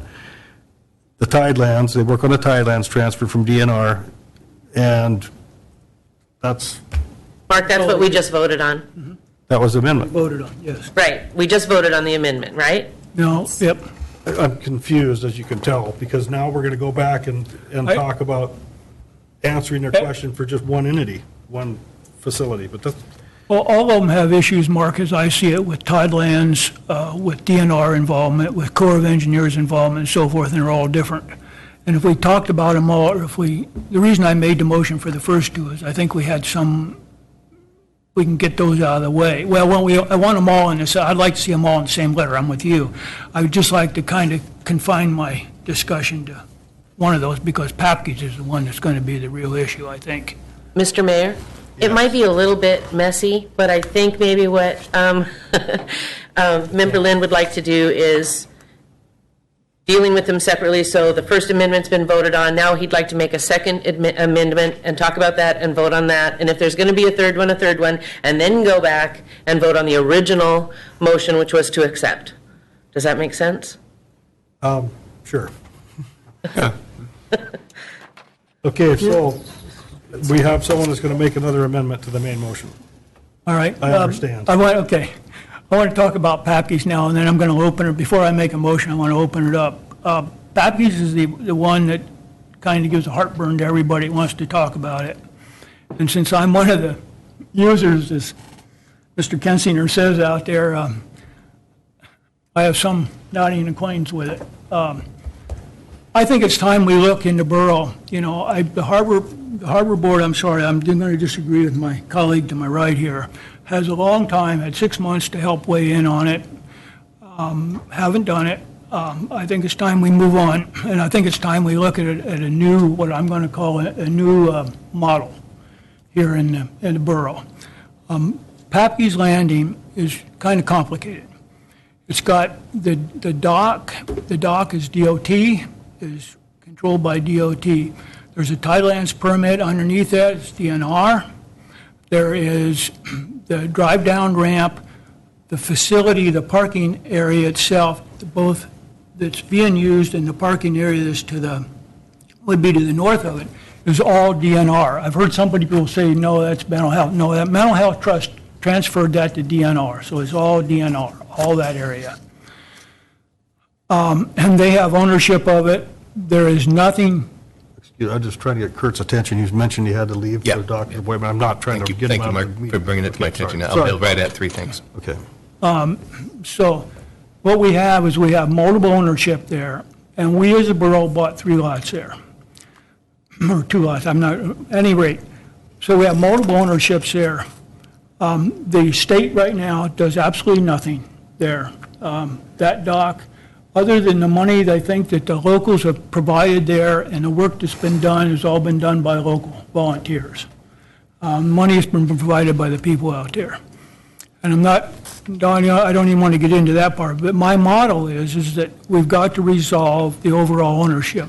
To me, that whole area needs to be in borough ownership. That the dock, the parking lot, and the drive-down ramp, all that needs to be as part of the borough. I also believe that rather than to hire more people, which I don't agree with, and to charge people who don't use the thing, I think it's wrong. And so I think where I am back to is user pays. And so if we accept it, frankly, I think it ought to be user pays. I think that whole area out there, we need to put into some kind of a lease, and it be run privately, eventually. Not right now, but eventually. And that part of those funds go to repair that, part of the funds go back, eventually, back to the borough, and part of them go to construction of that area and for doing the necessary patrols, maintenance, et cetera, out there. I think that Mr. Kensinger made a point about the people out there having some control. I'm not quite sure how to do that, but I do think they need to have some control of it and some say into what's being done out there. But I think that the business model needs to be different than what we've done and the business model there. And with that, I'll make one other point, and then I'll stop for a minute. We as an assembly chose to take Woodpecker Cove. We chose to take Olson's log dump. Now, I know Olson doesn't have anything, but Woodpecker does out there as part of our land selections. There's going to be needs for maintenance out in those facilities. There's some way we got to be able to generate those funds. I'm going to leave it open, but I have a proposal of how that might be done. But I think that it's time we look at a different business model as we're possibly doing this. And I would propose that we take Papke's, but with a whole bunch of different things, and that would be that DNR transfer us the drive-down dock, the parking area, and the parking area to the north. That they work with us to clear up the Corps of Engineers permit there. I know we have one, but to make sure that it gets transferred, we don't have to spend $1 million to fix whatever the Corps of Engineers wants out there. And that then, after we do that, and then we need to decide how we're, and that, this needs to go back into our letter. I also agree with Member Greger that, I don't have any problem going back looking for a higher amount. What that is up for our discussion. But I do think whatever we agreed to on a higher amount, part of that needs to go to, and maybe half of it to Kupernoff, if we were to take that. And with that, I'll leave it open for a minute. So we still don't have a formal motion and a second on the floor. I'd like to hear other thoughts before I make a formal motion on what we do here. Did you forget about the tidelands under the approach to the float? No, he mentioned No, I mentioned that we need that needs to be transferred. Is that what you meant by the Corps of Engineers? Or? Well, the Corps of Engineers permit for that facility and the tidelands permit that DNR holds too. Well, I feel since we made a formal motion, amended it twice, or whatever we did on the first one, I think we need to make a formal motion before we carry on with discussion on the Papke's issue. So we're on the record formally. That's how that's what I would ask. So I entertain a motion of some kind. I'll move that we accept Papke's Landing, that we ask DOT to work with DNR for the transfer of the drive-down facility, of the ramp, and of the parking areas. Work with them to transfer those to the borough. That they work with the Corps of Engineers to transfer that permit to us, and that the tidelands permit that they now hold, that DOT now holds, be transferred to, they work with DNR to transfer that to the borough, so we don't have to do it. And the other part of that is that I would go probably with $1 million for both facilities for funding to. Okay, so that is the motion. Is there a second? Second. Okay, seconded by Member Lagadakis. Motion been made by Member Lynn to accept Papke's Landing facility with the caveats that he mentioned. So Debbie's been writing like crazy over there, I'm sure. Jay, you want to comment before you have to? Yeah, absolutely. I, like Kurt, need to walk out at 3, so in a perfect world, awesome. That sounds great. I think I'm of the opinion, though, that if in theory this is going to be an ongoing negotiation, it doesn't hurt to ask for more. 1.2, we'd pretty much be there in terms of 50% matching for repairs. No, the rest makes sense. As you talked about, the tidelands, the ramp, it's messy. It'd be great to see them take care of that, and if they're motivated to get out of the dock business, hopefully they will. Any other discussion? We're all looking kind of groggy. Nancy? I have reservations about asking for the launch ramp and the uplands. When you think back on when the engineer that did the study for us on evaluating the cost it was going to take to repair only the pier and the float at Papke's and Kupernoff, and then you start adding an old log transfer facility that wasn't ever designed to be a boat launch, which will fall off the end of it if you go down there at low tide. And people have been putting their own money into it, patching up the concrete stuff, which I really applaud the people that use it for putting their time and their own resources into it. But I think we have to really look at the liability associated with taking on these assets, if we still own them. And that one, we would own that whole facility if they agreed to it. Whether they, I don't know if they'll give us the log transfer facility or not. They had a lot of heartburn when we even talked about developing anything in Olson's log dump because they didn't want to give up that as a log transfer facility site. So I don't know if the Forest Service gets involved or who all gets involved. But anyway, that's just my 2 cents at this point. Yeah. To answer your question, the Forest Service is totally out of it. That was transferred to DNR. So the DNR owns the whole thing. DNR owns the whole thing. Log transfer facility, okay. Any other thoughts? Eric? Cindy? I'm a little leery of getting too greedy. I think we certainly could use the money for maintenance, but the state's in a tough spot. And I don't think they have a lot of wiggle room. I know they don't, but our situation isn't any rosier. I mean, No, but it's going to cost them some staff time and money to deal with the permitting and. Unless they come back with a response as far as doing the DNR transfer, didn't we have to cough up some money to have their office work on the paperwork to transfer Scow Bay? So, I mean, that's why we need to get something drafted and shoot it off to them, but be careful it's not something they're going to accept, that we can't live with, like $700,000 for 2 docks when we know they're going to cost 2.2 or 2.3 to fix. I mean, yeah, I don't know, I knew this was going to be an interesting topic. Winter's here, we got all kinds of stuff to talk about. Yeah, I don't think we should offer to accept less money until they require it. Neither should we probably ask for more, but if we can do this process without mentioning money, increases or decreases, I think it would be better. I don't know how we could, just my opinion, I don't know how we could do that when we're responding to their offer. You know, we have to say what, and like Steve, the manager said, if we give them an offer officially from the borough, we better be ready to accept it. Well, we've changed the offer they made with all these restrictions already. Substantially, yes. So it's not even the same offer. Well, it's a response to their offer is what it is. Then let them respond to the offer with more or less money, or yes or no, or. That's why, yeah, I see where you're coming from to make it more agreeable to them, but,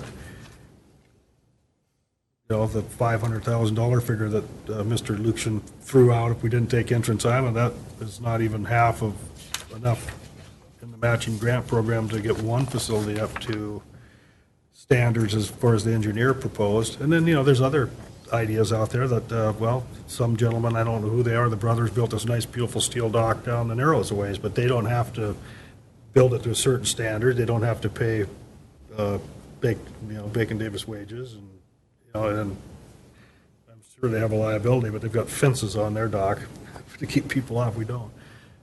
Harbor Master would like to comment. Harbor Master Glow Wallen, having been in the business of repairing, there are things that have to happen immediately if we take over ownership. Who's going to come sue the state of Alaska? Good luck. But we've been in lawsuits for things that, users have done and slipped and fallen, and we've ended up settling out of court for medical issues, things like that. And there are things that need to happen right away. Kupernoff is, that's a huge thing. So you're going to dip into those deferred maintenance money right away if we take over some of these ownerships. You're going to dip into deferred maintenance money, even if you get a bunch of volunteers to do the work. Who's going to pay for the material costs? And I tried to, spell some of those out. But those, we're going to chip away on a lot of those costs. So shoot high, shoot for at least Steve's number or higher. If you're going to start talking about putting in a new launch ramp, you're talking $1.6 million to put in a new launch ramp facility. What has been talked about out there. So it's a big cost to us, and I don't know if the general fund can handle it. The harbor sure can't handle that, because I don't know where you're going to get that revenue to come from. So.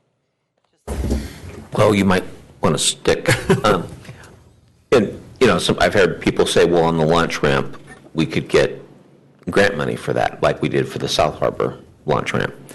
But then you're restricted on what you can charge, am I correct? Oh, yeah. No, that all comes with, we had to sign it was a 16-year contract for Dingle Johnson money to the last time we upgraded.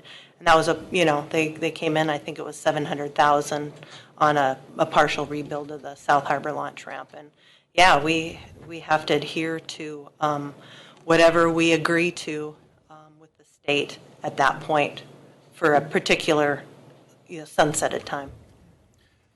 Didn't that agreement include certain amount of parking lots for skiffs and Oh, trailers? yes, and yes. We boats and have trailers, cars and 21 trailers? parking spots that we have got to provide, and they keep real close contact.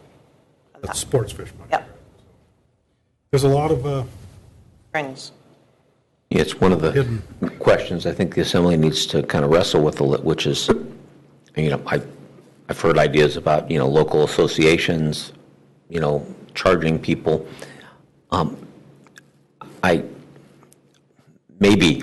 not going to doubt anything, but, what's an agreeable number? Is it $200 a month? I mean, it sounds pretty high until you add up $200 a month for how many people, and it doesn't even come close to what the maintenance costs are going to be out there. I mean, so,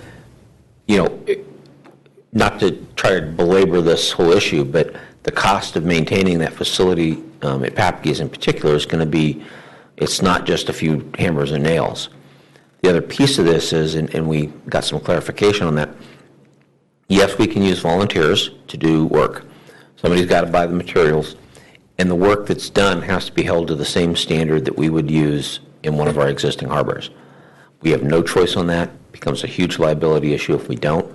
So it has to be supervised by somebody who knows what they're doing. I don't know that that's somebody from the harbor. I think it's probably, we're back out on the open market looking for a contractor to supervise, a group of volunteers. So again, that's, from our insurance carrier, that's just trying to, highlight some of the liability issues that we may have on trying to lower what we pay on maintenance. We may pay for it at the higher end because of an injury out there or something. So how we choose to pay for Papke's, if the Assembly chooses to take it, is going to be a big part of this equation. And I'm no expert. I mean, whether a local association can levy enough user fees to make it pay off, I hope the Assembly takes that real seriously when you're doing those calculations, because if we're wrong, somebody's going to have to pay it, and it'll more likely be, the borough is going to have to pick up the pieces. Bob? Somebody who's standing up here said to me that you got to start someplace. And I took him to heart, and so that whole facility at Papke's, yeah, you could take it down, you could start over, but it really doesn't need that now. Yes, I agree that there needs to be, the float has got to be replaced, no question. But if we did it right, we could take it piecemeal, for crying out loud. You don't need the whole thing. But, I have talked to many people out there who use that. There's but only one person I've talked to that said they're not willing to pay. And I've asked all kinds of questions, and I said, how much you'd be willing to pay? And people out there, I think you would be willing to pay up to, say, for an annual permit to come in and out of there would be $150 to $200 a year. I know that's not high. And then I think there needs to be a commercial permit on that. If you did that, if you do what I'm suggesting, I'm guessing there's over 400 permits you would sell. That's not a heck of a lot of money. And then I would argue that now you're collecting bed tax from those people out there, And when you look at our own ordinance, our ordinance says we can send it for recreation use. Why not take part of the $55,000 that we had last year and put it towards, not just that dock, put it towards those docks outside of town?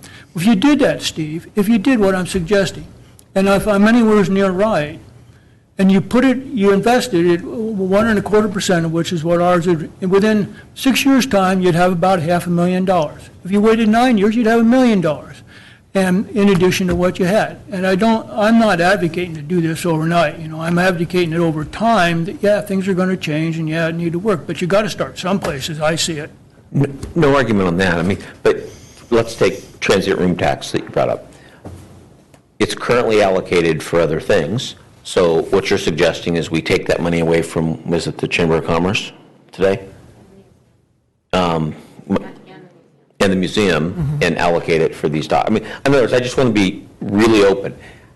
If we're going to get it from user fees, so be it, but the numbers you just gave won't be sufficient. Oh, no. Okay. if we're going to get it from a combination of user fees and, bed tax numbers, then let's be out in the open. That money's going to come away from someone else. We're not creating a new revenue stream in that area. It's actually going to have to be rerouted.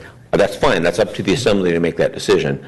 But I just want to be open about it. My biggest concern is that the community goes into it and goes, well, it's just going to work out, and we find out it doesn't. And then what's going to happen is you're going to look to me and say, well, Steve, go figure it out. And I'm going to look to Glow and Carl and say, well, send somebody out there. And no finger pointing, Glow, because it goes both ways. And we now are back in the business of maintaining remote facilities, which is fine if that's what the assembly wants us to do. But unless we can come up with new revenue streams, it's a closed system. So if their folks have to go out there, those same folks are not going to be doing something else, and we're going to have to get into that conversation. And so I think Papke's does have economic value. I've never denied that. The problem is the decisions the Borough Assembly is being forced into have nothing to do with whether that's a good project or not. It has to do with, can we afford to do it? You heard me earlier, we got a hospital that needs help. We have school money that's disappearing. And, do we have enough money to plow snow this year? It's basically, as we make these changes, it's pretty much a closed system unless we're talking about raising taxes or, doing other things to get the revenue stream up high enough to support the want list that everybody has. That's my only concern. It's not that it's not a bad facility or anything else. Just how do we pay for it? I agree with the manager. There is use for the two facilities we're talking about. Asking to take Papke's and Kupernoff, but how do you afford to pay for it? And with the $700,000 or $500,000, it's not going to be enough to even get one of them up to snuff. And the liability is going to be out there, but it's a tough call. And like the manager was saying in the conversation we were having yesterday about just like he mentioned, the hospital and the school and the funding that's going to be lost to those two entities. It's going to be a juggling match. So how we word this, we have to make sure, like I said earlier, that we can accept it if they say yes. And maybe we need to discuss it at more length instead of just sending a letter off with, Glow provided some numbers for us, but I haven't, I looked at them, but if you add all those numbers in, that money that, even if we got 1.2 from the state, it'd be gone poof. And then what? So I don't know. But it is time for us to come up with some kind of a reply to the state, or else have another, if we're not comfortable with what we're talking about sending them now, maybe we need to spend more time on it. We spend more time today, the five of us that are here. But Nancy? I'm not comfortable requesting the ramp, possession of the ramp and the uplands. I'd go for the float and the tidelands. I'd go for the float if we had the tidelands, but we can't afford the float, so how can we afford a ramp and parking? Eric? It sounds like the major limitation is money. So I think that, like Member Greger and Lynn have said, and to shoot high. If $1.2 million will buy us the beginning of it, then that sounds better off than $700,000. Because if we did accept that with $700,000, we would be hard pressed to be able to fund the rest of it. So I like the idea of shooting high and hoping for the best, and hoping that the state really is eager to transfer this out of their hands. I'm sure, I know they're eager, but whether, on the money's, it's like the 25% reduction from our money that Jody talked about earlier. I think, the other thing to consider is having that dock there and the ramp there actually adds to the property values in that area. If that goes away, that's going to affect them negatively. So there's a lot of moving parts here that we have to consider. And I do see that having those facilities provide some economic opportunities, and throughout the year, which is nice too, as well as recreational opportunities. So I'm saying this to the public, service area keeps popping up in the back of my head. I think at some point that's really going to have to happen out there. But I'm so torn about this. I don't feel like we can say no to Papke's. I'm really concerned about how we're going to pay for it. I think that Garrett mentioned, and like you just said, yeah, that appears to be the main concern, and I think it is. And then on top of that, if we do take it, we can't fix it to a acceptable standard. Does that make us even more liable for lawsuits? I don't know, but we Or do bought we- those 3 parcels there, kind of banking on the future of that area, so. So what are we going to ask for in this Papke's, that we're just talking about Papke's and money for 2 facilities now? 1.2, is that, I can't make a motion, but does that sound like a number? Well, I had $1 million, and so with my motion, that included $1 million. And I don't believe we had a second. I was busy writing, No, I but I did didn't not write have a down a second, second, no. so it can be amended. And I want to go back. Nancy's concern is taking those others over at this point, the ramp and the parking areas. What I hear you saying is just go for the ramp or the float itself at this point, and the tidelands under it from the Corps, and then the Corps of Engineers. Right, the float doesn't do us any good if they yank the tidelands. So we need to have that, control of that as well. I think we need the tidelands conveyed to us for any of the facilities we accept, and then. That's what I think. So if we don't take the old log transfer facility, which we're calling a ramp, if we don't take that, don't ask for that being conveyed, it doesn't mean we can't ask for that in the future. Well, the other thing you could ask for, you're thinking of the drive down? Well, the ramp, where Ramp, people launch yeah, now. Yeah. and the parking lot. The other option, I guess, we have is to ask for that under our land selections, under the 14,000 acres. That's a good point. And I wondered if we had done that. We have not. Wasn't on the That committee, I'm- Bob's on the we have committee. not. And we are going to have opportunity to possibly select more land. Another question would be, Liz, is that an area where it's VUU land or not? No. Not, we can cross that bridge when we get there. No, it is not. Probably not, because it already has a designation and belongs to DNR. I'm going back now. Cindy's still thinking, I believe, that we don't ask for as much money. Is that your?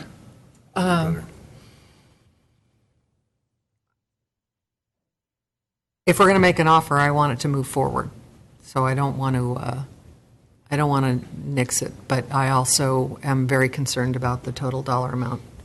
And I guess they can always come back. I mean, if they've been calling you twice a week, they're eager to transfer that. So when they go low, we'll go high. Well, if we go low, they might accept it, and then we're going to be with something we can't afford. Okay, well, all right, then I'll move to accept the ramp and the float at Papke's, to ask them to convey the tidelands and to convey to us, or work with the Corps to convey the Corps permit to us for that float. And that we ask for $1.2 million for the 2 facilities. Okay, so is there a second? I'll second. Okay, so we have a motion on the floor to accept the facility that the state was intending to transfer to us, which is the pier, the ramp, the float, and we'd ask for tidelands, Corps permit, clarification, and 1.2 million. And that's for the 2 facilities and not taking Entrance Island. Correct. So what ramp, the boat launching ramp? Just Or the trestle, the pier. The Okay. walk, the catwalk Okay. that goes out. I can go for that. Eric, you feel comfortable with that? I do. Jay and Kurt agreed, so we're good. I guess we'll have the clerk call the roll. Nancy? Yes. Eric? Yes. Cindy? Yes. Bob? Yes. Mark? Yes. So you will draft this letter and I will draft a letter, but you do still have to vote on the original motion to accept all the docks, please. Except the 2 docks. Oh, except the 2 docks, Okay, we're back to the... as amended. As amended. Yeah, that's why I'm getting... Okay, I call Okay, that. so we're going to, without any other discussion, if there is none, we'll vote to accept Coopernoff and Papke's with we've asked them to add to them. So, call the roll. Nancy? Yes. Mark? Yes. Cindy? Yes. Bob? Yes. Eric? Yes. Okay, it passes unanimously. Good job, you guys. We need a break? Okay. We're going to make, this is going to be right to 5 o'clock, isn't it? Holy cow. When back at the desk here, so the next item on the agenda under new business is G, and that's Petersburg Indian Association Cooperative Agreement. I would entertain a motion to accept that agreement. So move. I'll second that. Moved by Member Lagadakis, seconded by Member Castro to accept the Petersburg Indian Association Cooperative Agreement. And the Petersburg Indian Association requests the Borough sign a cooperative agreement that will allow the association to receive Native American Housing Assistance Funds to renovate their low-income housing apartment buildings located at 103 South 2nd Street and 104 South 3rd Street. So, discussion? Just a question for the manager. In that agreement, as I read that agreement, is going on in perpetuity, essentially. Should there be something in there, Steve, that where we review that agreement every so many years?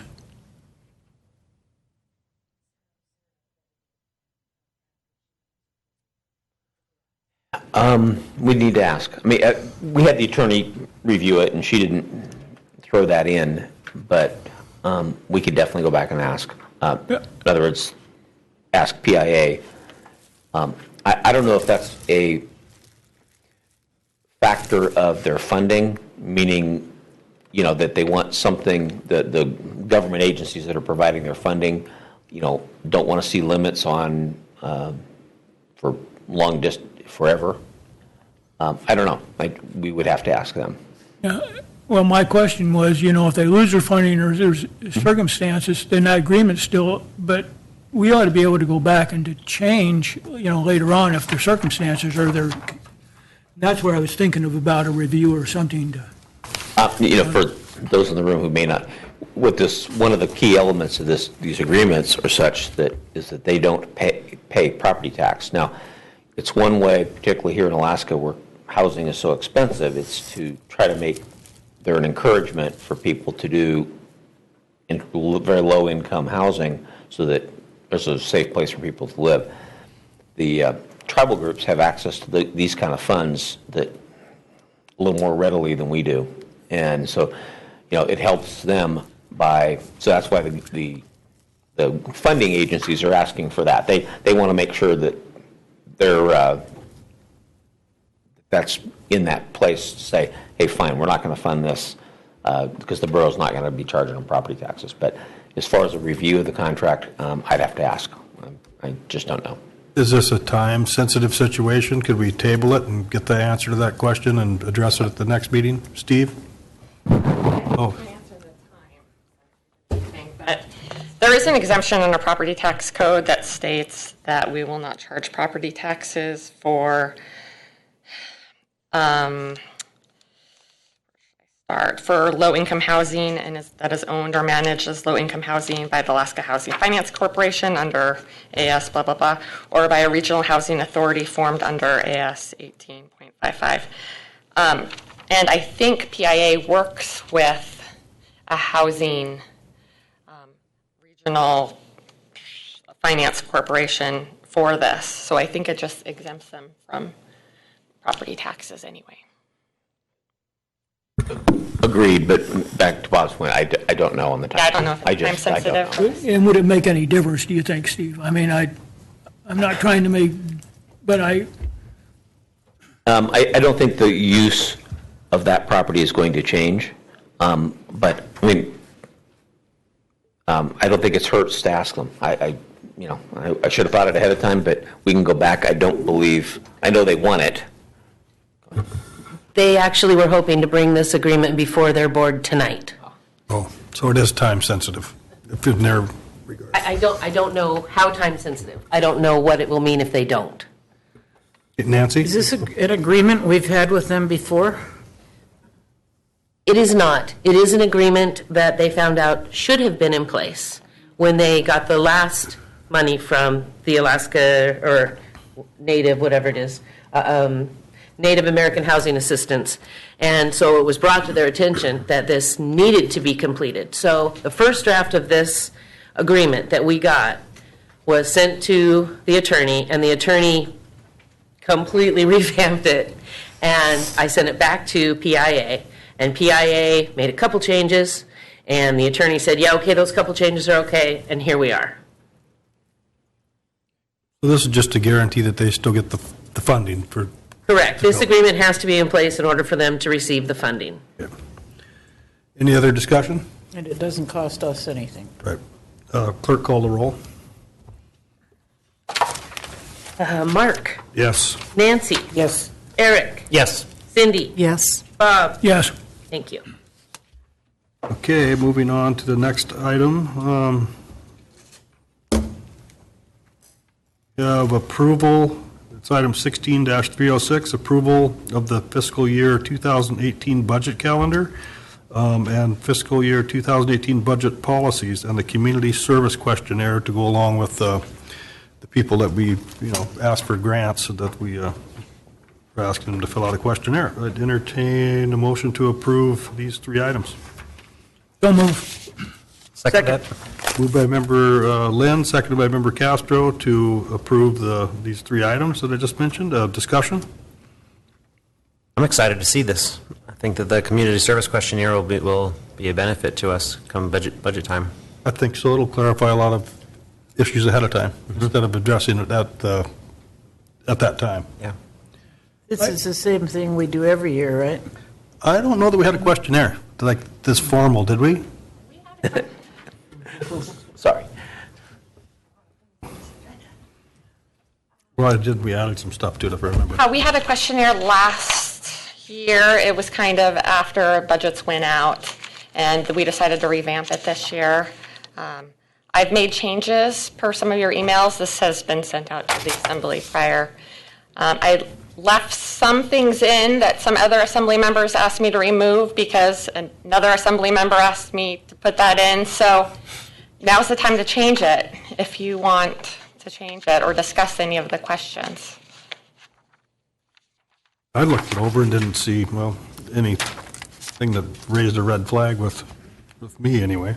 Just one thing, and just drawing your attention to it, the last couple of years, Jody and I had tried to, earmark tobacco tax money for other projects. You've told us no. We did not even try this year, but this is the time if you wanted to do something different with that, or how that money is allocated, or anything related to the budget policy. It sound bad. We want you to make this decision. On the other hand, we understand that you had a lot on the plate for this meeting. It's really important that we get these things correct so that I can give department heads direction on how to build their budgets. So if you think you need more time, Like you said, 2 years ago, we tried to allocate all of the tobacco tax to the hospital fund, and that was turned down. And then last year, I presented in the budget policies 50%, and that was turned down. And now the general fund's relying on some of that tobacco tax. So if you were going to do that, maybe not 100%, but we have to do something about our hospital soon. We've heard all the stories, so we need to start building up the fund. in the broader sense, what I'm saying is these items are really important. I would encourage the assembly, if you need more time with this, just tell us that, and we'll make adjustments. So we can bring it back next meeting if need be. How does the assembly feel? Do you want to have another couple weeks to digest it? Or do you feel comfortable with voting on it as presented? I'm comfortable with that, but I do have a question, a little bit different. Is it, this coming year, Jody we just got paying 25% more on our bond, on our bond debt. We also know that the community fund sale, or the community jails funding is going to go down. We know that we're going to lose other funds. Before you get into the point of handing this all over to the department heads for next fiscal year,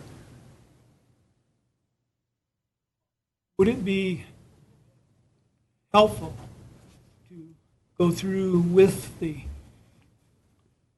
assembly what you think our income is going to be and what our outgo is before you spend way a lot of time till we get involved?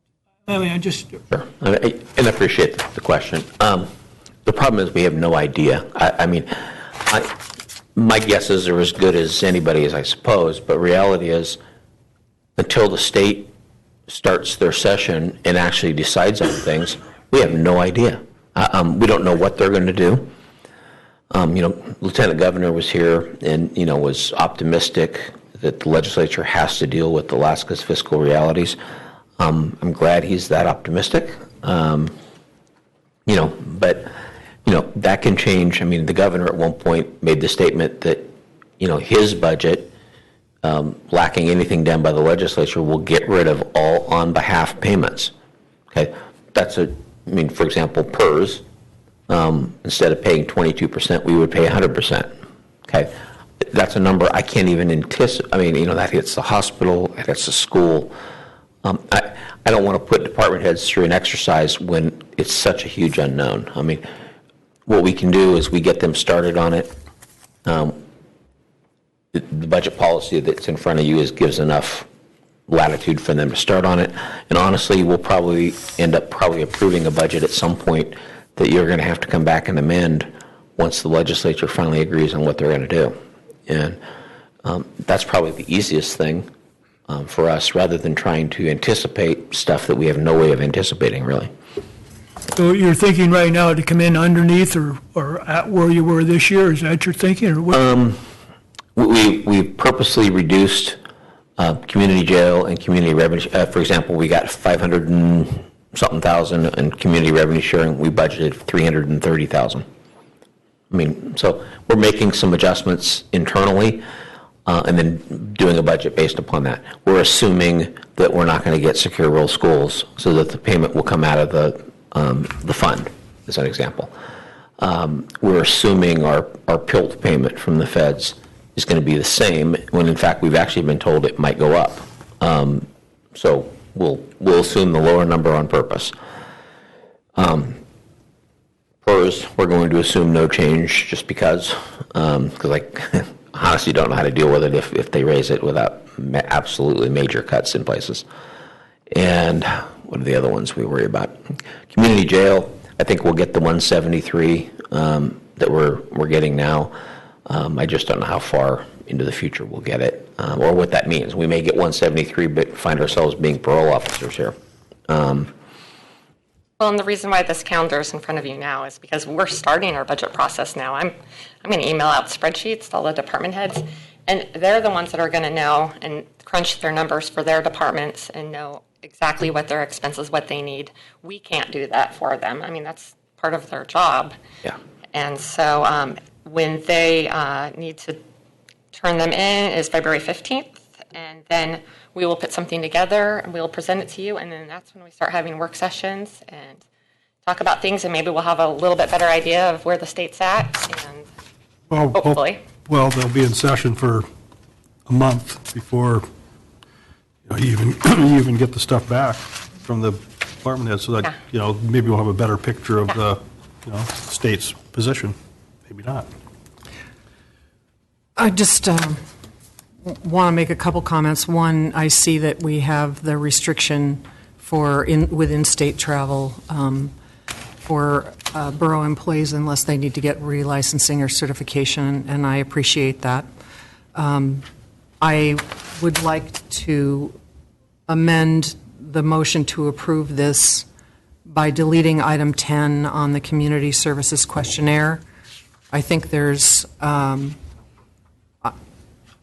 I don't think it's up to us to have a big community discussion about what people get paid in different nonprofit organizations. What we want to know is Are the organizations capable? Are they meeting their mission? Are they using our money to meet the goal that they've requested the money for?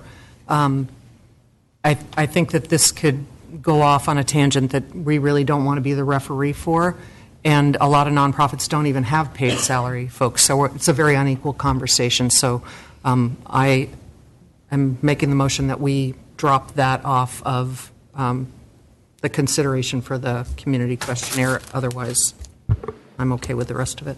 So this is one of those questions that one of the other assembly members put on here, and I told everyone, you guys can vote on it and decide. And so the question is, if anyone doesn't have it, please provide the name, title, and annual salary for the 2 highest paid employees in the organization. Is it important to know what the salaries are out of the organizations and maybe leave the names and titles out? They're providing a financial, they're going to provide financial reports. Provide a copy of your annual financial statement, so that would cover the, so that's, is there a second to Cindy's Yes, I was going to second Cindy's motion. Okay, a motion's been made and seconded to remove item 10 from the community service questionnaire. Any discussion? Okay, on that note, clerk will call the roll. Mark? Yes. Eric? Yes. Cindy? Yes. Bob? Yes. Nancy? Yes. Okay, item 10 will be removed from the community service questionnaire. So is there any other changes before I ask for a vote for the approval of the calendar, or for the calendar and budget policies and questionnaire? Jody, how much would it affect the general fund and therefore the borough if we did elect to split the 50% to the tobacco excise tax?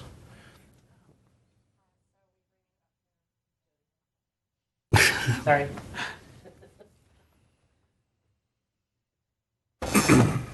So currently, we bring in about $240,000, $250,000 a year. So we would need, well, right now we subsidize, there are some things we could do differently that we did this year. We transferred $100,000 into the municipal building project, which we hadn't originally budgeted for. We subsidize assisted living, which we need to continue to do. So we could keep more fish tax. There's, who knows what the marijuana excise tax is going to do. That will go, though, I guess, directly to the property development fund. There are different things that we could do. It would be okay. I think it would be good.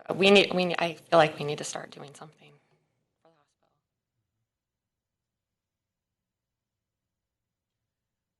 Yeah, I guess that was just kind of answered my question right there.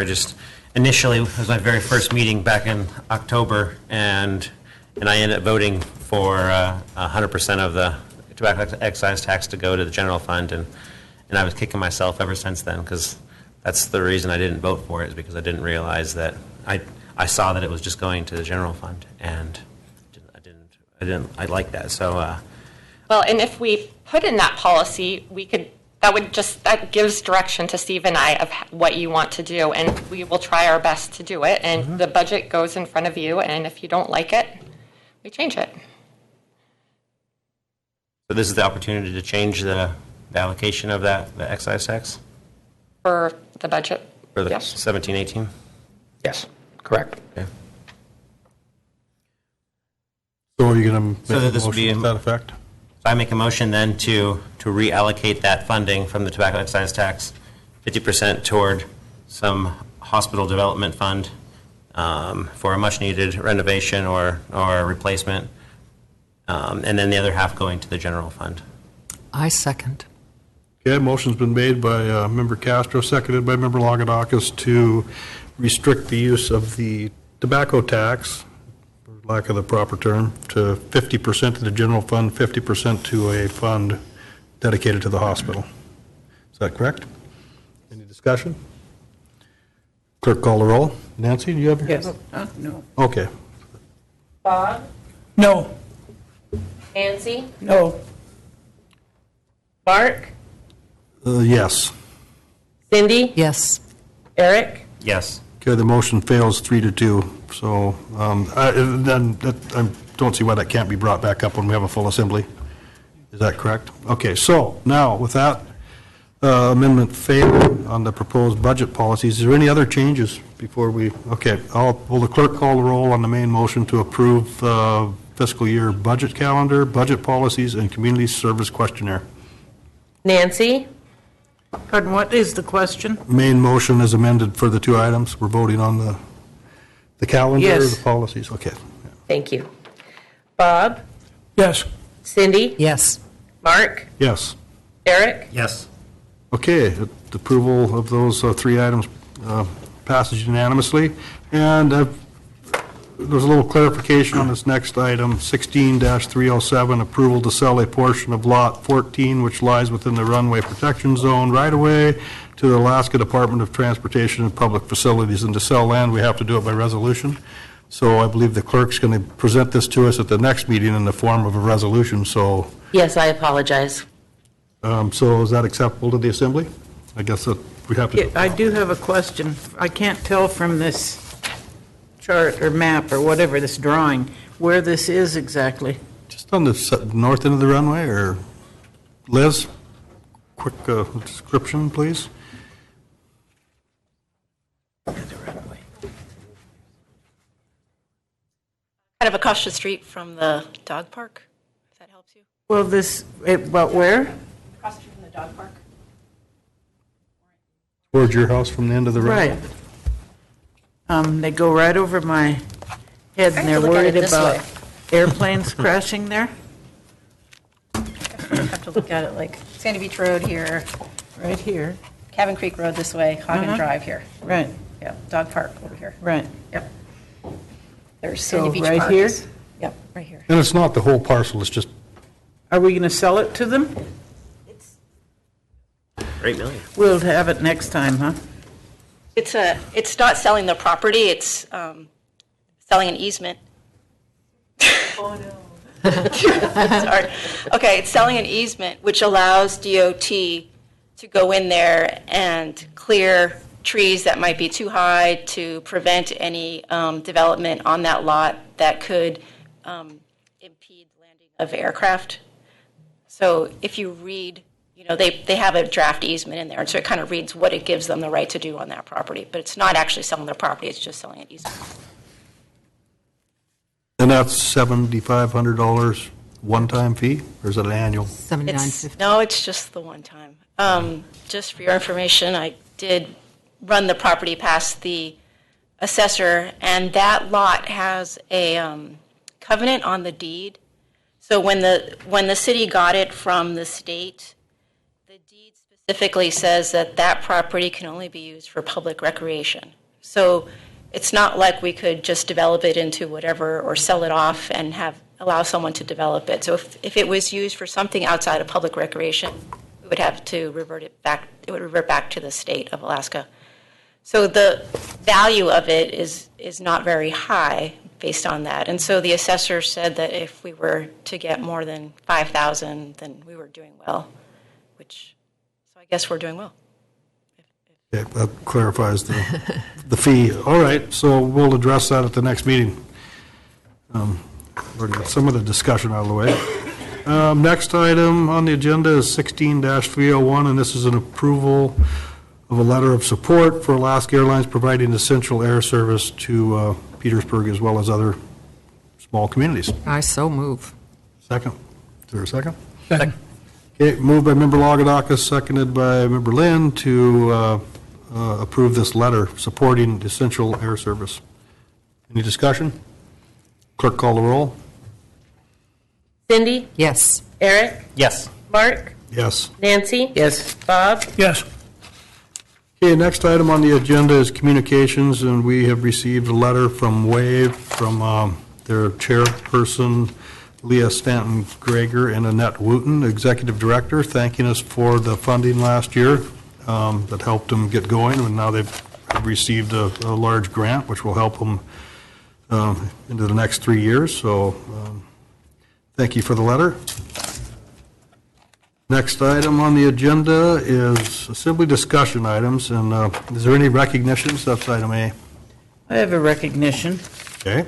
On long overdue, our volunteer fire department, our EMTs, and our search and rescue, and they've all been busy. There was somebody lost on Raven's Roost, and they found him by, I don't know, midnight or something. The firefighters responded to a trailer fire, the trailer was destroyed, but it could easily have spread. And of course, the EMTs are busy all the time. I don't know how they do these things. They're getting low on volunteers. They need, I don't know. Anyway, we need to thank them profusely. I agree with that recognition. I've had a little conversation with some of the people from the two of the three entities, and try to meet with them, try to figure out some kind of an idea to incentivize the program or give them more incentive to join. I mean, I know we have a little bit of a property tax thing and a meal once a month or something, but maybe with the numbers getting down, maybe we, as an assembly, should brainstorm that with those three entities. Any other recognitions? I have one, and she's in the room. I would like to recognize Chris Norris, who received an award from BP and YWCA as a Woman of Achievement for 2016 for the state of Alaska. Congratulations.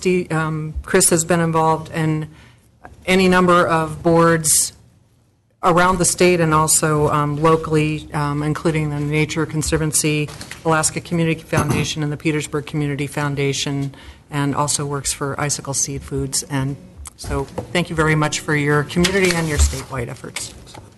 Thank you, Chris. Eric? And I also wanted to specifically acknowledge a number of individuals who helped me out while I was away from town. I had a skiff sitting really low in the water, and a series of Good Samaritans ended up helping make that event turn out positively. But more than that, I wanted to recognize the aspect of the community that I love most about Petersburg, which is that we're more than just a town. We're actually a community of citizens willing to help out those in need. And thank you, everybody. Boy, it's a great place to live. Any other recognitions? Okay, one other item was added to the agenda at the start of the meeting, 17B, discussion on harbors. Do you feel we've talked about that enough, Bob, or do you want to keep that on the agenda? No, let's take it off. I'll entertain a motion to adjourn. So move. Okay, we're adjourned at 3:50 p.m. I think I just set the record for the longest meeting. I think so. Glad you were with us. This is the record.